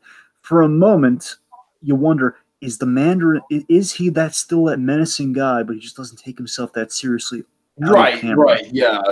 See, that to me is like kind of what we have with the scrolls here. We have a thing where Yeah. we had a moment like that where you're wondering at the start, like, are they just villains who don't take themselves that seriously? And we realize, okay, they're not all bad. So yeah, that's cool. Yeah, So and like I do appreciate it was kind of a bold move that by the end of the movie it still left like a tiny bit ambiguous. it is because they're very sinister looking. And again, I love we do have this line where hey, like again, because I think Admiral did kind of kill some of them, or at least Fury killed at least one. The point is like there's some blood on people's hands here. And of course, the whole Kree Skrull conflict. And his retort is that, hey, it's war, it's complicated. So again, it's like, yeah, it's not over, and it might still go on. And Talos, all he wants to do is reunite with his family and basically complete what Wendy Lawson was trying to do in the first place. And a little fun fact, and this is really cool in the research of it all, the Skrulls were behind the Cosmic Cube in the comics. Before the Cosmic Cube, before the Tesseract was an Infinity Stone. In the comics, it was another different. It was a disassociated thing from the gem, and the Skrulls were behind the creation of it. So it's kind of that's why it adds another reason to why the Cosmic Cube is in this movie. Hmm. So it's really cool. My point is like they're using some really great story pulls for a lot of this, and it's making a lot of sense when it's fused together. So the Skrulls, anyways, all that's really cool. So okay, let's move on to this. Cool. Let's pro con this thing. Oh boy. Okay, we've got. Where do you want to start? Pros or cons? Well, let's start. Let's fire off the pros. Okay, so like I said, I appreciate the ambition of the movie. I do think it took a lot of risks and it did some stuff that no other MCU movie has done, narratively speaking. I do think that in terms of the connective tissue of the MCU, this movie is very satisfying. It ties into a lot of things, not just with Endgame, but also other elements of the MCU. It's almost kind of like a best of the MCU in some ways with how it ties into stuff. And let's see. Of course, we already mentioned. I think the by far the big standout thing in the movie in general. I think Sam Jackson is going to be the thing. Like even the people that are very mixed on this movie are probably going to be like, yeah, but Sam Jackson's great. And of course the CG on Sam Jackson is wonderful. Like some of the best CG that's ever been in an MCU movie. Of course, we have that awesome Stan Lee bit right at the beginning and a great Stan Lee cameo as well. So, nice to see them paying tribute to Stan. Let's see. I feel like the cast, when they're there, is on point, but again, they just don't get enough to do overall. And yeah, that's about it, Dragon. I'm kind of leaning into the cons here. So, what do you got in terms of All right, pros? let me see if I can just kind of flesh out the rest of the pros here. Is that, of course, Okay. the '90s setting is fun. As I mentioned, well, as you mentioned, I feel like the '90s setting, it goes for the obvious jokes, but it does the obvious jokes well.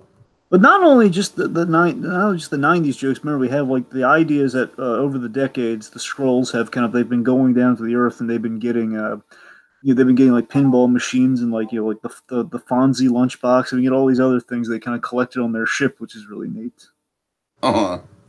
So like, as I mentioned, I love all the kind of the connects, like the Tesseract, Project Pegasus, the Initiative, all that stuff's really cool. In regards of the references, I did like. Um, let's see, we have some. I think we have some great sequences. I love the bus sequence mainly because of how fast it happens. Like she just leaps on that bus. Sorry, not the bus. Well, wait, yeah, it's a The train. It's a train. I don't like. Sorry, I meant train. Yeah, I like how I love how she leaps on the train. I love that she leaps on the train like instantly, and then of course we kind of kick off that sequence. We get the Stan cameo followed by him. That's Well, probably the best action scene in the movie, Dragon. I'd go that far. think about it. Not only did we have that, then right after that, then she hits a different, then she hits an elderly person following that. It's kind of twisted. Like imagine. Here's the thing. Imagine this, and of course, God, Imagine if Stan Lee was the scroll. yes, and like imagine like Oh, that would have been fucking fantastic, okay, Dragon. so this would have okay. Let me tell you this. This would have crucified the movie had they done this after Yes, yes. Oh God, punching Stan Lee. if you have like that is literally the Stan Lee cameo after Stan Lee dies. Oh God, that would have been a train wreck. Thankfully, that did not happen. Though. Thankfully, it was much more loving moment. But however, still followed by the abuse of a senior citizen. Like bam, just like. But again, she's a scroll, so it's fine. All right, let's see. So we have that sequence, and again, I like the. I guess a lot of people are against. I like the battle on the scroll ship mainly for like like they're throwing pinball machines at each other. And it's kind of cool. And we have like the cat in the sequence, and there's I think it's a decent. I think it's a decent like third act. But again, a lot of people made the comparison to Wonder Woman. It has a better third act than Wonder Woman. Oh, it's got a better third act than Wonder Woman for sure. It's kind of inverse, where Wonder Woman has a better first act than this one. Oh, definitely, definitely. Like if you cut off the first act at all the space stuff, then yes, the first act is better here than it is better at Wonder Woman than it is here with Captain Marvel. So if you want to use that comparison, let me see. I think you said the majority of the rest of it here. I'm seeing if there's anything I'm missing here. Okay, so I love the whole. The removal of the photon inhibitor, the idea that she's been holding herself back. Basically, the Kree have been suppressing her powers, that little chip on the back of her neck. And I love just the realization of, man, I can just cut loose now. I think it's a great solution to... When the chip's removed, her power levels basically go over 9,000. Yes, exactly. Over 9,000! But yeah, I just think it's a great... becomes a Super Saiyan. I just think it's a great solution to, okay, I'm just going to cut loose now, and she does. Again, there's kind of a problem with like, well, man, the movie would have been over in 5 minutes had she done that earlier. So right, there's a bit of a drawback there, but it's a cool moment though. let's see. I already mentioned the whole, like, I love how the Korean scroll are represented very faithfully, and again, the whole, it's not a clear cut issue, all that stuff. Again, it's the impressive thing. It's very faithful to 3 takes on a character without it feeling like without it getting kind of turning into a mess. Again, it's not developed as much as I'd like it to, but the origins are all very well represented. Is what I'm getting at. Here's a really cool reference. I hope you picked up on. I know you recognize, but I hope you picked up on how cool this was. So, Okay. of all the '90s songs that were played, Nirvana was played. Yes. Now, this I would hope it would be shocked if they weren't referencing this. In the comics, Jessica Jones and Carol Danvers were friends instead of Jessica Jones and Trish Walker. Trish Walker, right? They made that change for the Netflix show. I'd like to think they're honoring the whole like the friendship that those two carry. They had a really good friendship in the comics. Again, like her right hand was that character. So I'd like to think that's in reference to that, and then playing the song that, yes, it's in Defenders, but Jessica Jones loved the band Nirvana, which is a gag that's in both seasons, as well as Defenders, so it's kind of like a little Jessica Jones homage in the movie. Really clever. About that, but that is a good point.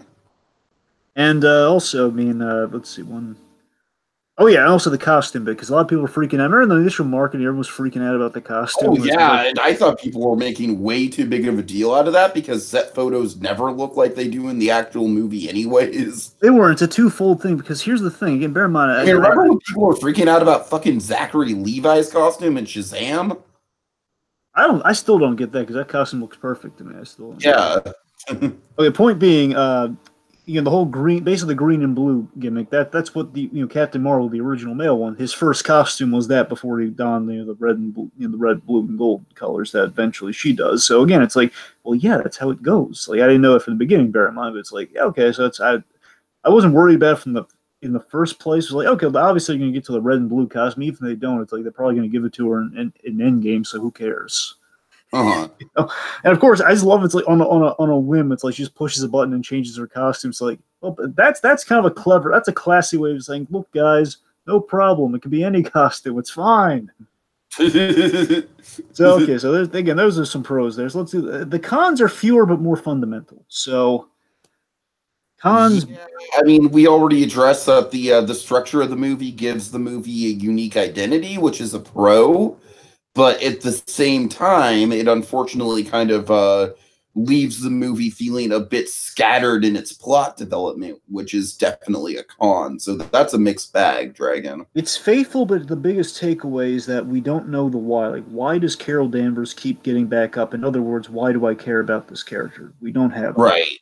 And we see those scenes, but we don't see like what happens. Like we don't know that kid. We don't know that character. We don't know Carol Danvers. And the whole movie is about her reconnecting with humanity, where we, the audience, do not, and that's a problem. Unfortunately, I really do think that outside of the couple scenes you mentioned, this has got to have some of the weakest action in the MCU. I think the lighting and the cinematography is really the thing to blame, Dragon. It was just one of those situations where a lot of the time it was just hard for me to tell what was going on. Yeah, the space stuff sucked. It just did. Yeah. I'm sorry, folks. I mean, it made the ending of Black Panther look like the fucking ending of the original Avengers.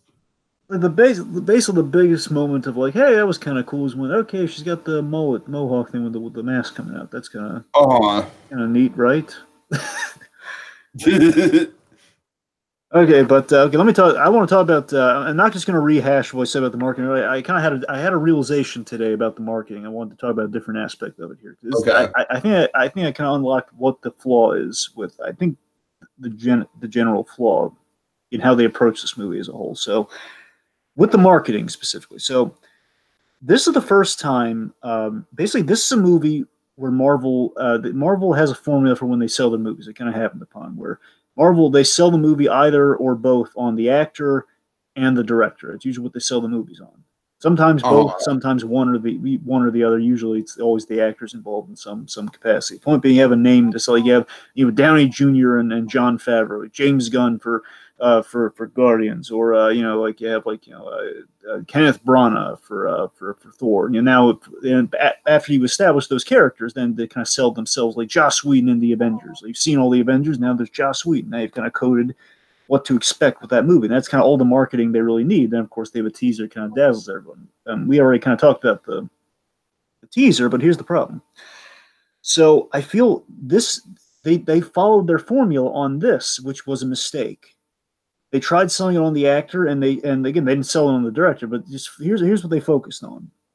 Okay, so they should have focused on the film and the premise, where your premise is, you have aliens, you have Fury, you have 90s, you have Endgame, and Endgame was kind of the fail-safe regardless. Like, we can sell this movie any way we want because people are going to see it because of Endgame, so we don't have to. It doesn't matter. And that was a mistake where they sold the movie on one actor. It's Brie Larson. It's on two things. It's Brie Larson. The secondary thing is like, hey, it's the first female Marvel superhero movie. Which again, like, had it been Black Widow, no one would have batted an eye. I've been like, yeah, we've seen her. There's no trial of trepidation. Like, what I'm saying is, I feel. Had they not sold the movie on just this character, like if you've seen her in Room, you know she's going to be good for this role. If you've seen her in Kong Skull Island, might not be the best, might not believe with such confidence. Right. It's like they sell the movie on an actor who it's Brie Larson all over the place. Like, Brie Larson's going to be in it. Brie Larson's going to be in it. But again, this is a character this is an actress who is untested in a franchise as far as we've seen. And again, unless you've seen that movie that most likely got her the role, you're not gonna know what to expect. And again, she's not like a big name or a name with anticipation. And and again, it's selling it on a gimmick. I honestly feel like Disney put too much weight in the fact that she won an Oscar. Yeah. Honestly, that just doesn't sell tickets in the same way that it used to. And the chain reaction. Matthew McConaughey's career post-Oscar. I think Suicide Squad is the best example. If you can't just sell a movie on Oscar winners. I think that's the best. Right. It's the best recent example, maybe. But my point is, like, because of this fault in just the initial marketing, like, we sold it on the wrong things. We didn't just sell on the obvious. Where, hey, you like Guardians? We got aliens. Not only do we have aliens, we have Skrulls, which means we took our first step into the Fantastic Four, which is great. Fury, you like Fury? You've seen Fury in a whole bunch of movies. We got young Fury using all our youth technology. It's been blowing everybody away, and it's in the '90s, a setting that in the '90s, big stuff happens in the MCU. All of this is what they should have sold the movie on, and because of this, we get one bad teaser, which leads to a chain reaction of bad choices and overselling of the feminism in the movie. Which again, there's feminism in the movie, which is not a bad thing, but again, they sold it primarily on that without just selling it as a movie before it's a gimmick. That's the problem, right? Yeah, I mean, it made me feel like, as an audience member, that I should not be as excited about this movie specifically because I am male. You know what I mean? It feels a little exclusive, and it's a little weird. It's just, again, like, just sell the movie. Don't try. And I feel like the difference between this and Black Panther is that, at the very least, with Black Panther, that movie. Sure, it made some jokes at the white guy's expense, but Ross was a pivotal part of that movie, and he did get some legitimately heroic moments in that movie. Yes, he did. So, I think that's I don't necessarily think there's any Fury is honestly, as good as Fury is. He's mostly played for comic relief in this movie. He is, and look, let me tell you, speaking of comic relief, it's a perfect segue into my biggest problem with the movie, personally. Okay. So here's the thing. Now, this is going to sound a little minor, but I'm hearing a lot of trash. I think people would agree with me on this, but this really is what hurts the movie for me, and in a way, as silly as it may sound. There are some really groan-worthy moments in this film, and Tiki, let me put it this way. For me, personally, I can't speak to everybody. For me, I haven't had like a legit groan-worthy moment in the theater, like a moment where you're watching in the theater and you're having that reaction while you're watching it. Since there was one moment from Homecoming, like the whole DJ Flash Thompson thing. Like, outside of that, I haven't really had a grown moment. Penis, you say Parker. Exactly, like that's the thing. That's the only really, we're doing that. Like, I had to say really twice during the movie. It's like, come on, really, we're doing this. Okay, so going to this, so the two big moments, the two big almost like like what were they thinking moments where they spoon basically it's like a spoon. There are two moments of spoon-fed reference. I'm all for references and Easter eggs. I don't mind if they're spelled. Basically the biggest case of prequelitis where we didn't need prequelitis. Now I'm usually forgiving a prequelitis to an extent, but this is embarrassing for the MCU to have this degree of prequelitis. We had two stupid moments. One, a lot of people were expecting to see how Fury lost his eye in this movie, and that's not the problem. I'm not saying the fact that we did that in the movie is a problem. But here's the problem: how we did. How we did was stupid as all get out. Yeah, that's something I'm gonna have to disagree with you on. I like that. You mean you like the cat scratching the eye out? Yes, yes, I do. Oh, why? Tell me. Because it's so unexpected and it totally goes with the characterization of Fury in this movie, where it's like we expect that Fury lost his eye in some sort of like badass confrontation, but instead the reason he lost his eye is literally because he's a softie and he let a cat get too close to his eye. Okay. And felt like that actually really fit with the character in the movie, because I think the whole thing with this movie, the reason why Fury works is that we get to see another side of Fury. And I honestly feel like it was very clever, the fact that we get that revelation with his eye, but it's entirely not what we expect. I don't know, Dragon. I thought it was on brand. I really did.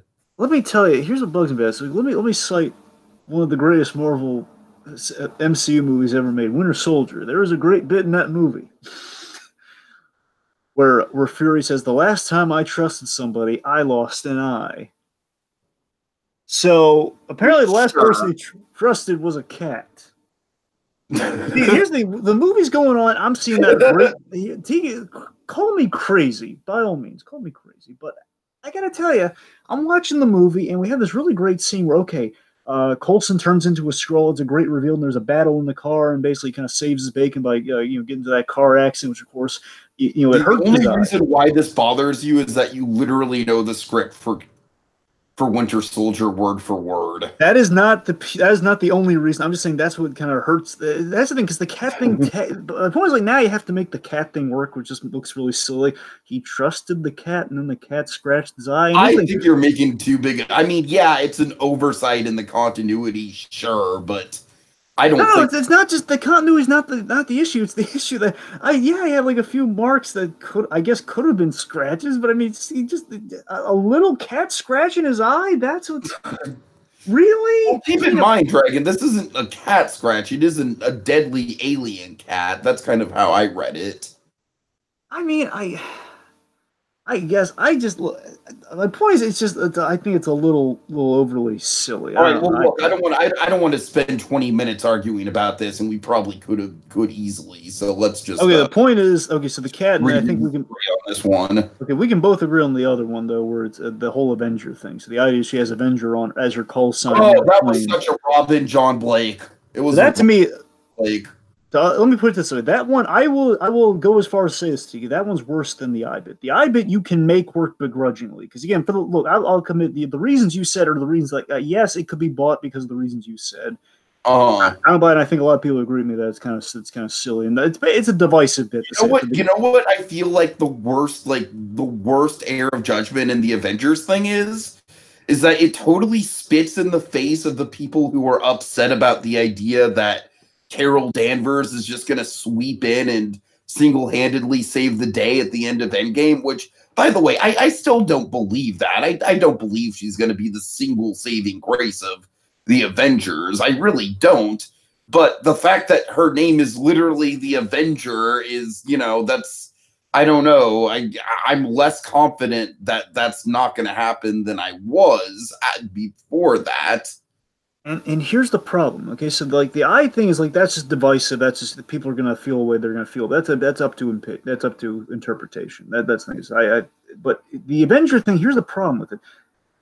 Is that it's the last part. That's what the movie ends on. Yeah. That's the ending of the movie. It's like this. That's what makes it. I gotta be honest with you. This might sound harsh, and again, I haven't seen it a second time, but I gotta be honest. I think it's my least favorite moment in the entire MCU.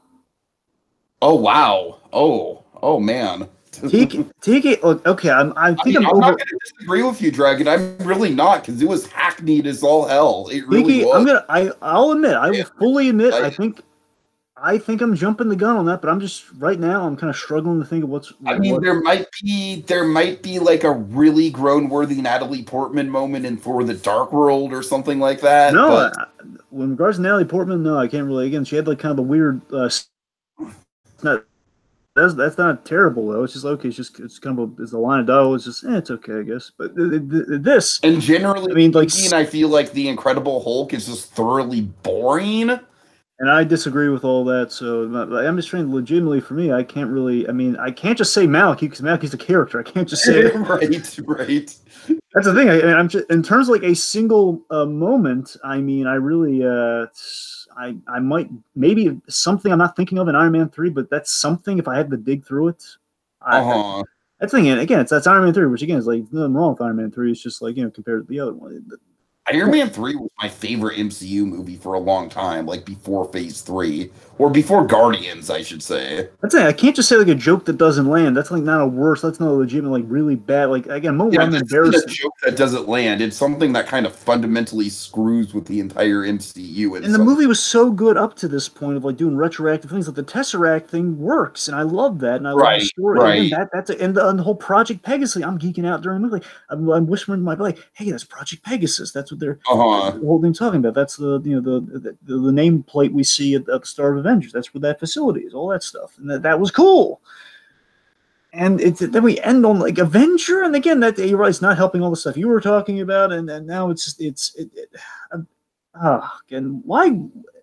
Because again, I love the fact that she's again. I buy that the Avengers Initiative gets set up there, and the whole like conversation. Yeah, I totally buy that. Yeah, like that as an ending is great, but him like having a moment and looking at the photo, like really, he couldn't have looked at that photo earlier, and just like really.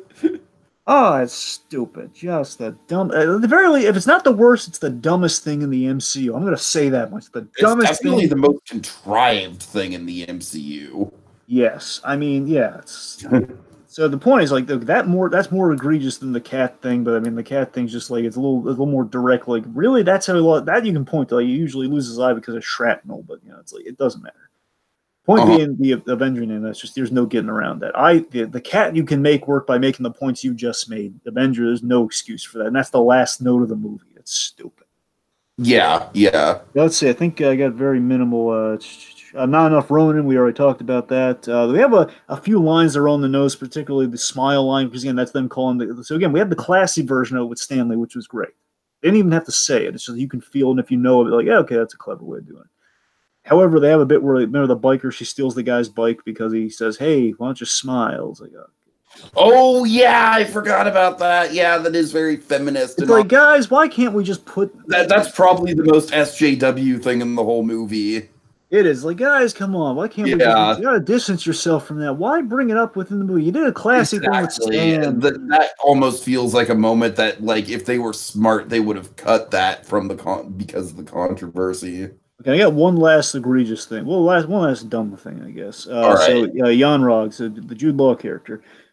It's a really dopey moment they have where he holsters his weapon when he has like it's a really tense moment. They're going for they're diffusing the tension thing where he holsters his weapon. He monologues. He fucking monologues. He monologues and he wants to do a hand-to-hand battle, which again, anyone and their grandmother knows he's not gonna go for that. Honestly, Dragon, I feel like it's definitely meant to be like a parody at that point. At least I hope so, because that's how I read it.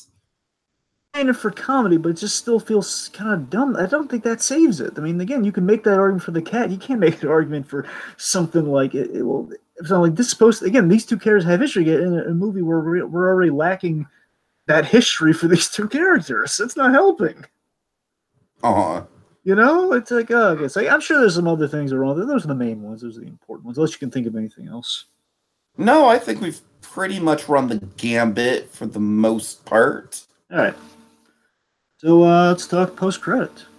All right, so post-credit scene, of course, it's a predictable post-credit scene that we see Carol Danvers finally hook up with the Avengers, in person, but it's effective. I like that we kind of build up that they've been studying the beeper pager, and they've kind of had it under glass, sort of examining it, wondering, kind of making it a project to see what it means. Yeah, exactly. They're trying to figure out like who it's about like if Fury trusted it, it's enough for me.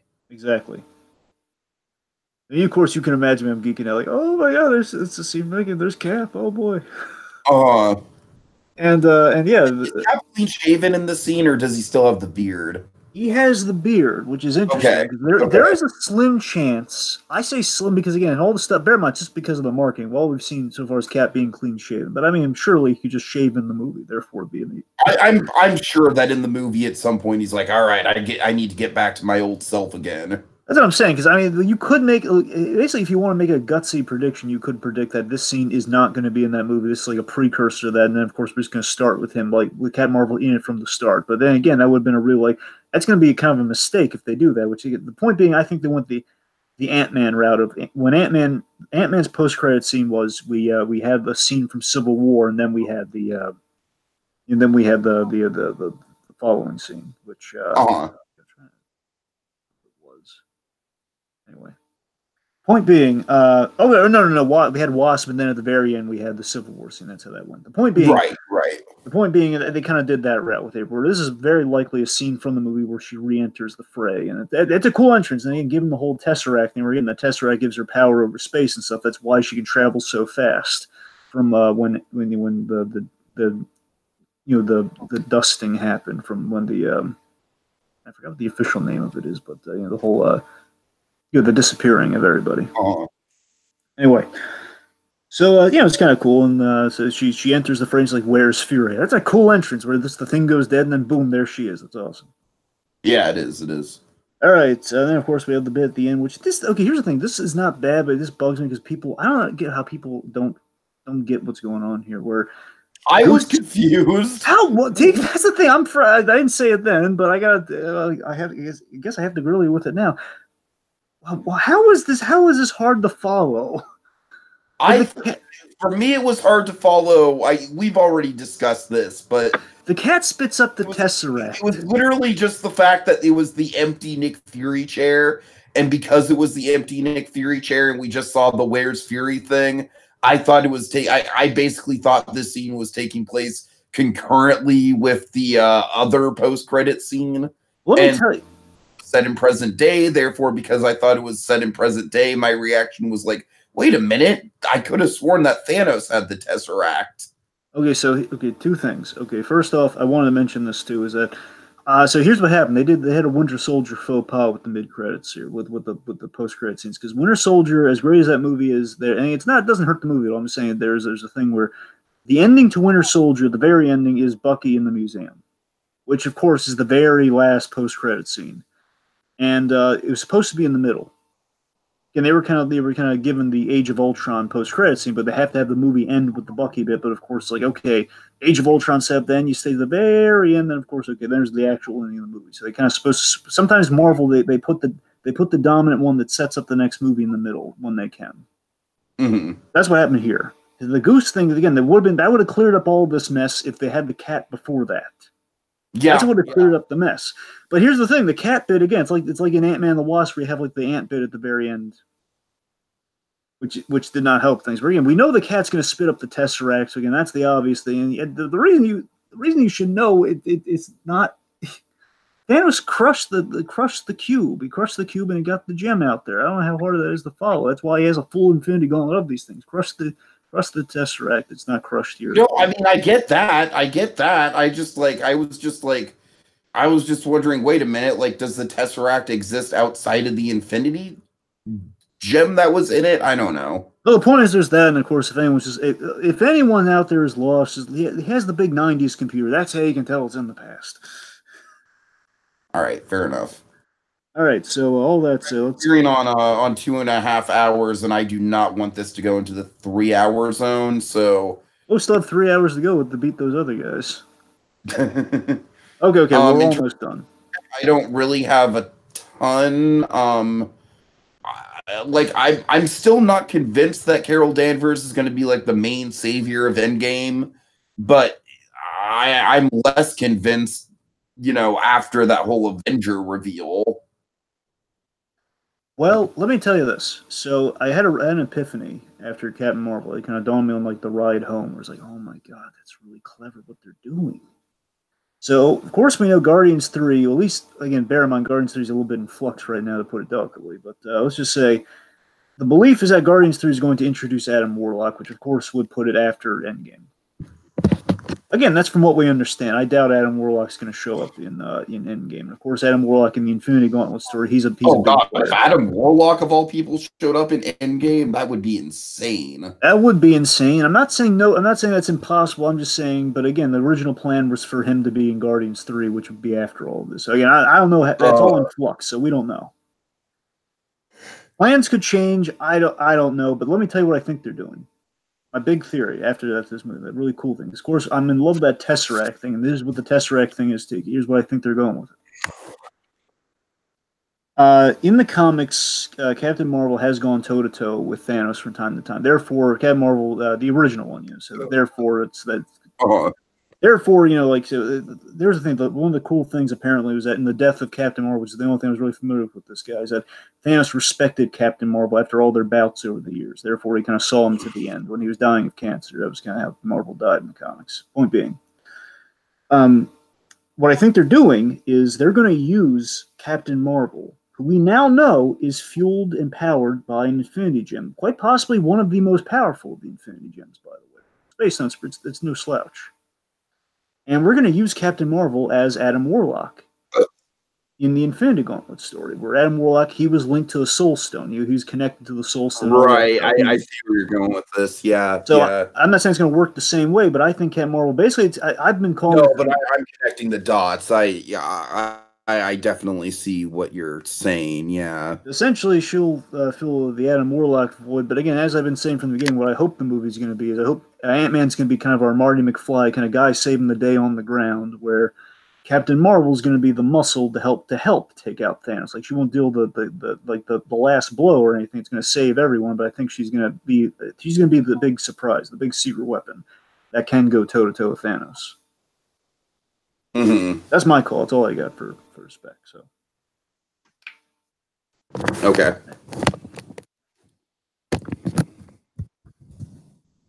Great. So, final thoughts, Dragon. Why don't you round us off, and then I'll end things out. Sure. So the movie is good. It was a faithful representation of the character, and I do love that aspect of it. I learned about Captain Marvel. But again through the movie, I learned about Captain Marvel, but I didn't learn about Carol Danvers, which gives me this incomplete feeling. Because I felt, you feel kind of bad kind of taking down an MCU film, but I mean, that's the fact, because they've done so good. 20 films, they've done, there's some that are going to be at the bottom of the totem for sure, but none of them are like legitimately bad. And I'm not saying this movie's legitimately bad, but again, this one definitely, never in the theater have I had like these moments of like, something's not clicking here. With a Marvel movie, at the very least. So I just basically the best way I could describe that feeling is you feel incomplete. It just feels like I can't seem to reconcile those few dumb choices that kind of sour this fun adventure I should be having a blast at. It's not the film I expected. Of course, the film I expected was a little bit more simple and streamlined, straightforward. Where we have Ronan as our bad guy, a little bit of Korath in there, Coulson and Fury. That's the film I was expecting. And I respect the ambition of what this film did. I want to take that away from it. It doesn't have to be the way I envision it, but it's just like I respect the ambition of that structure change and all that stuff. But I think in doing that, the story got away from them in trying to be more unlike the other MCU films. So again, in trying to be so different, I think they did that, and I think they also kind of veered away from the winning formula in places. It's not the end of the world, but it's like in places it could have been stronger, and they kind of handicapped themselves, and they didn't have to. And I do want to see this character develop, over time. Like I'm interested in the character, and I would like to see her develop, kind of like what we had with Doctor Strange. But I'm not behind her after this movie. And again, it's going to be really up to Endgame. I'm not behind her leading Phase 4 quite yet. I'm not there yet. I can't buy that. I can't buy her being the poster child for Phase 4 based on what I've seen here, and she's got to earn that. That's something you really got to earn if you want to be the poster child. Now, I've always been attesting to people who've been kind of having all these dispersions before Captain Marvel came out that, hey, Fahey could always pull the cord on that. They could always go back on that and just like, again, especially if they're trying to use Captain Marvel as a smokescreen for the Fantastic Four. Fantastic Four could be kind of our big. A lot of people are predicting Fantastic Four and Spider-Man are going to be the fail-safe in case Captain Marvel went belly up, which, again, we'll see how that goes. And I would still hope that Fantastic Four is still going to be a big earmark for Phase 4 because it'd be perfect 4 and 4. I mean, how much better could it get? Of course, yeah. So that's the thing. This Endgame could be your shot at it. So I think it all depends on Endgame going into Phase 4, seeing how all that turns out. And look, just to be fair, I want to be absolutely fair to this movie because I try to give it every opportunity that I could here. Is that marketing tactics aside, all this marketing talk aside, all the things that all the doom and all the stuff off the side of the press and everything. The movie itself is fine, but it's uncharted territory. That's not relishing in the world building in that first act. It's not relishing in the world building of doing all the Kree stuff, but it makes the Earth stuff sing. Like the Earth stuff really sings, where the Kree stuff that instantly we should be sold on is not working. It's not measuring up to the standards from the get-go that we're used to with the MCU, but I think it finds its second wind in Acts 2 and 3, Earth Onward. So it's not an MCU I'd revisit often. It's okay, and definitely not worth all the dread that's associated with it. But it's okay. It's the best way. It's okay and good, but it's not great as we're used to. Yeah, I can pretty much echo your sentiments, Dragon. I think I'm a little bit higher on it than you. I think there's some stuff that works in it for me that doesn't for you. And I think I appreciate the structure of it a bit more than you do. But overall, I think you and I are very simpatico on this one. I'm pretty sure the internet as a whole, like I know there's some people like Pi and Donovan and chalk the Walker brothers in there too. The Walker brothers kind of have the same sentiments that Pi has, where it's like it's an okay movie, but in a way, getting a bad MCU movie would have been more interesting than getting an okay MCU movie.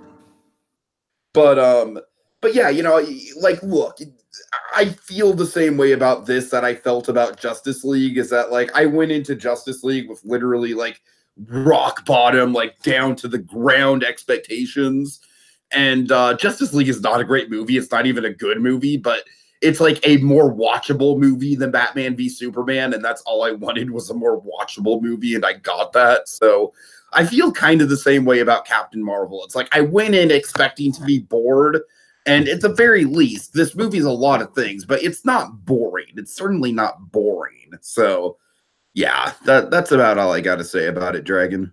All right. So let's see. In terms of spoiler casty stuff, I think I'm definitely going to have to do a first reactions to Us when that comes out. I know you have no interest in seeing that movie, but yeah, I mean, I think Us is getting too big of a buzz for me to not go see it at this point. And then I guess the next big thing that's coming out for us in terms of genre fare, Dragon, is Shazam. And Shazam is that's getting a ton of buzz, man. I would not be shocked in the least if Shazam was a better movie than Captain. Tiki, I love the Captain Marvel.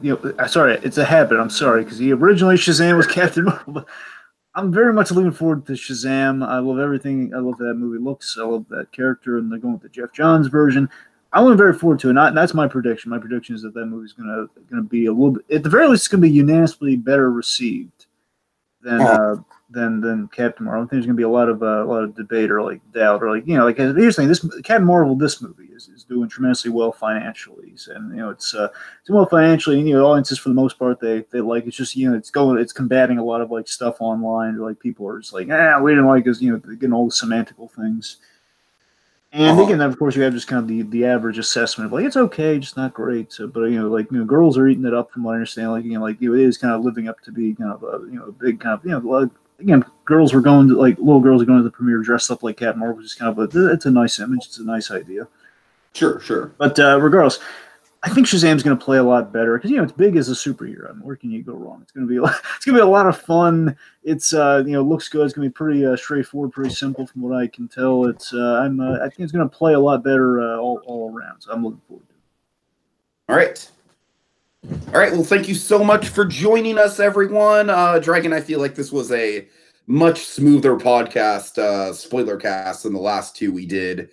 And of course, those last two went haywire just because of me. So, I got to pat myself on the back. I was engaged in this one way more than I was in the last two. So, yay on me. Thanks to live viewers for tuning in, like Donovan Martin and Pie. Yeah. All right. And catch you on the next one, folks. See you guys later. Higher, further, faster. And scrolls! I would like to buy some of your finest beer, please.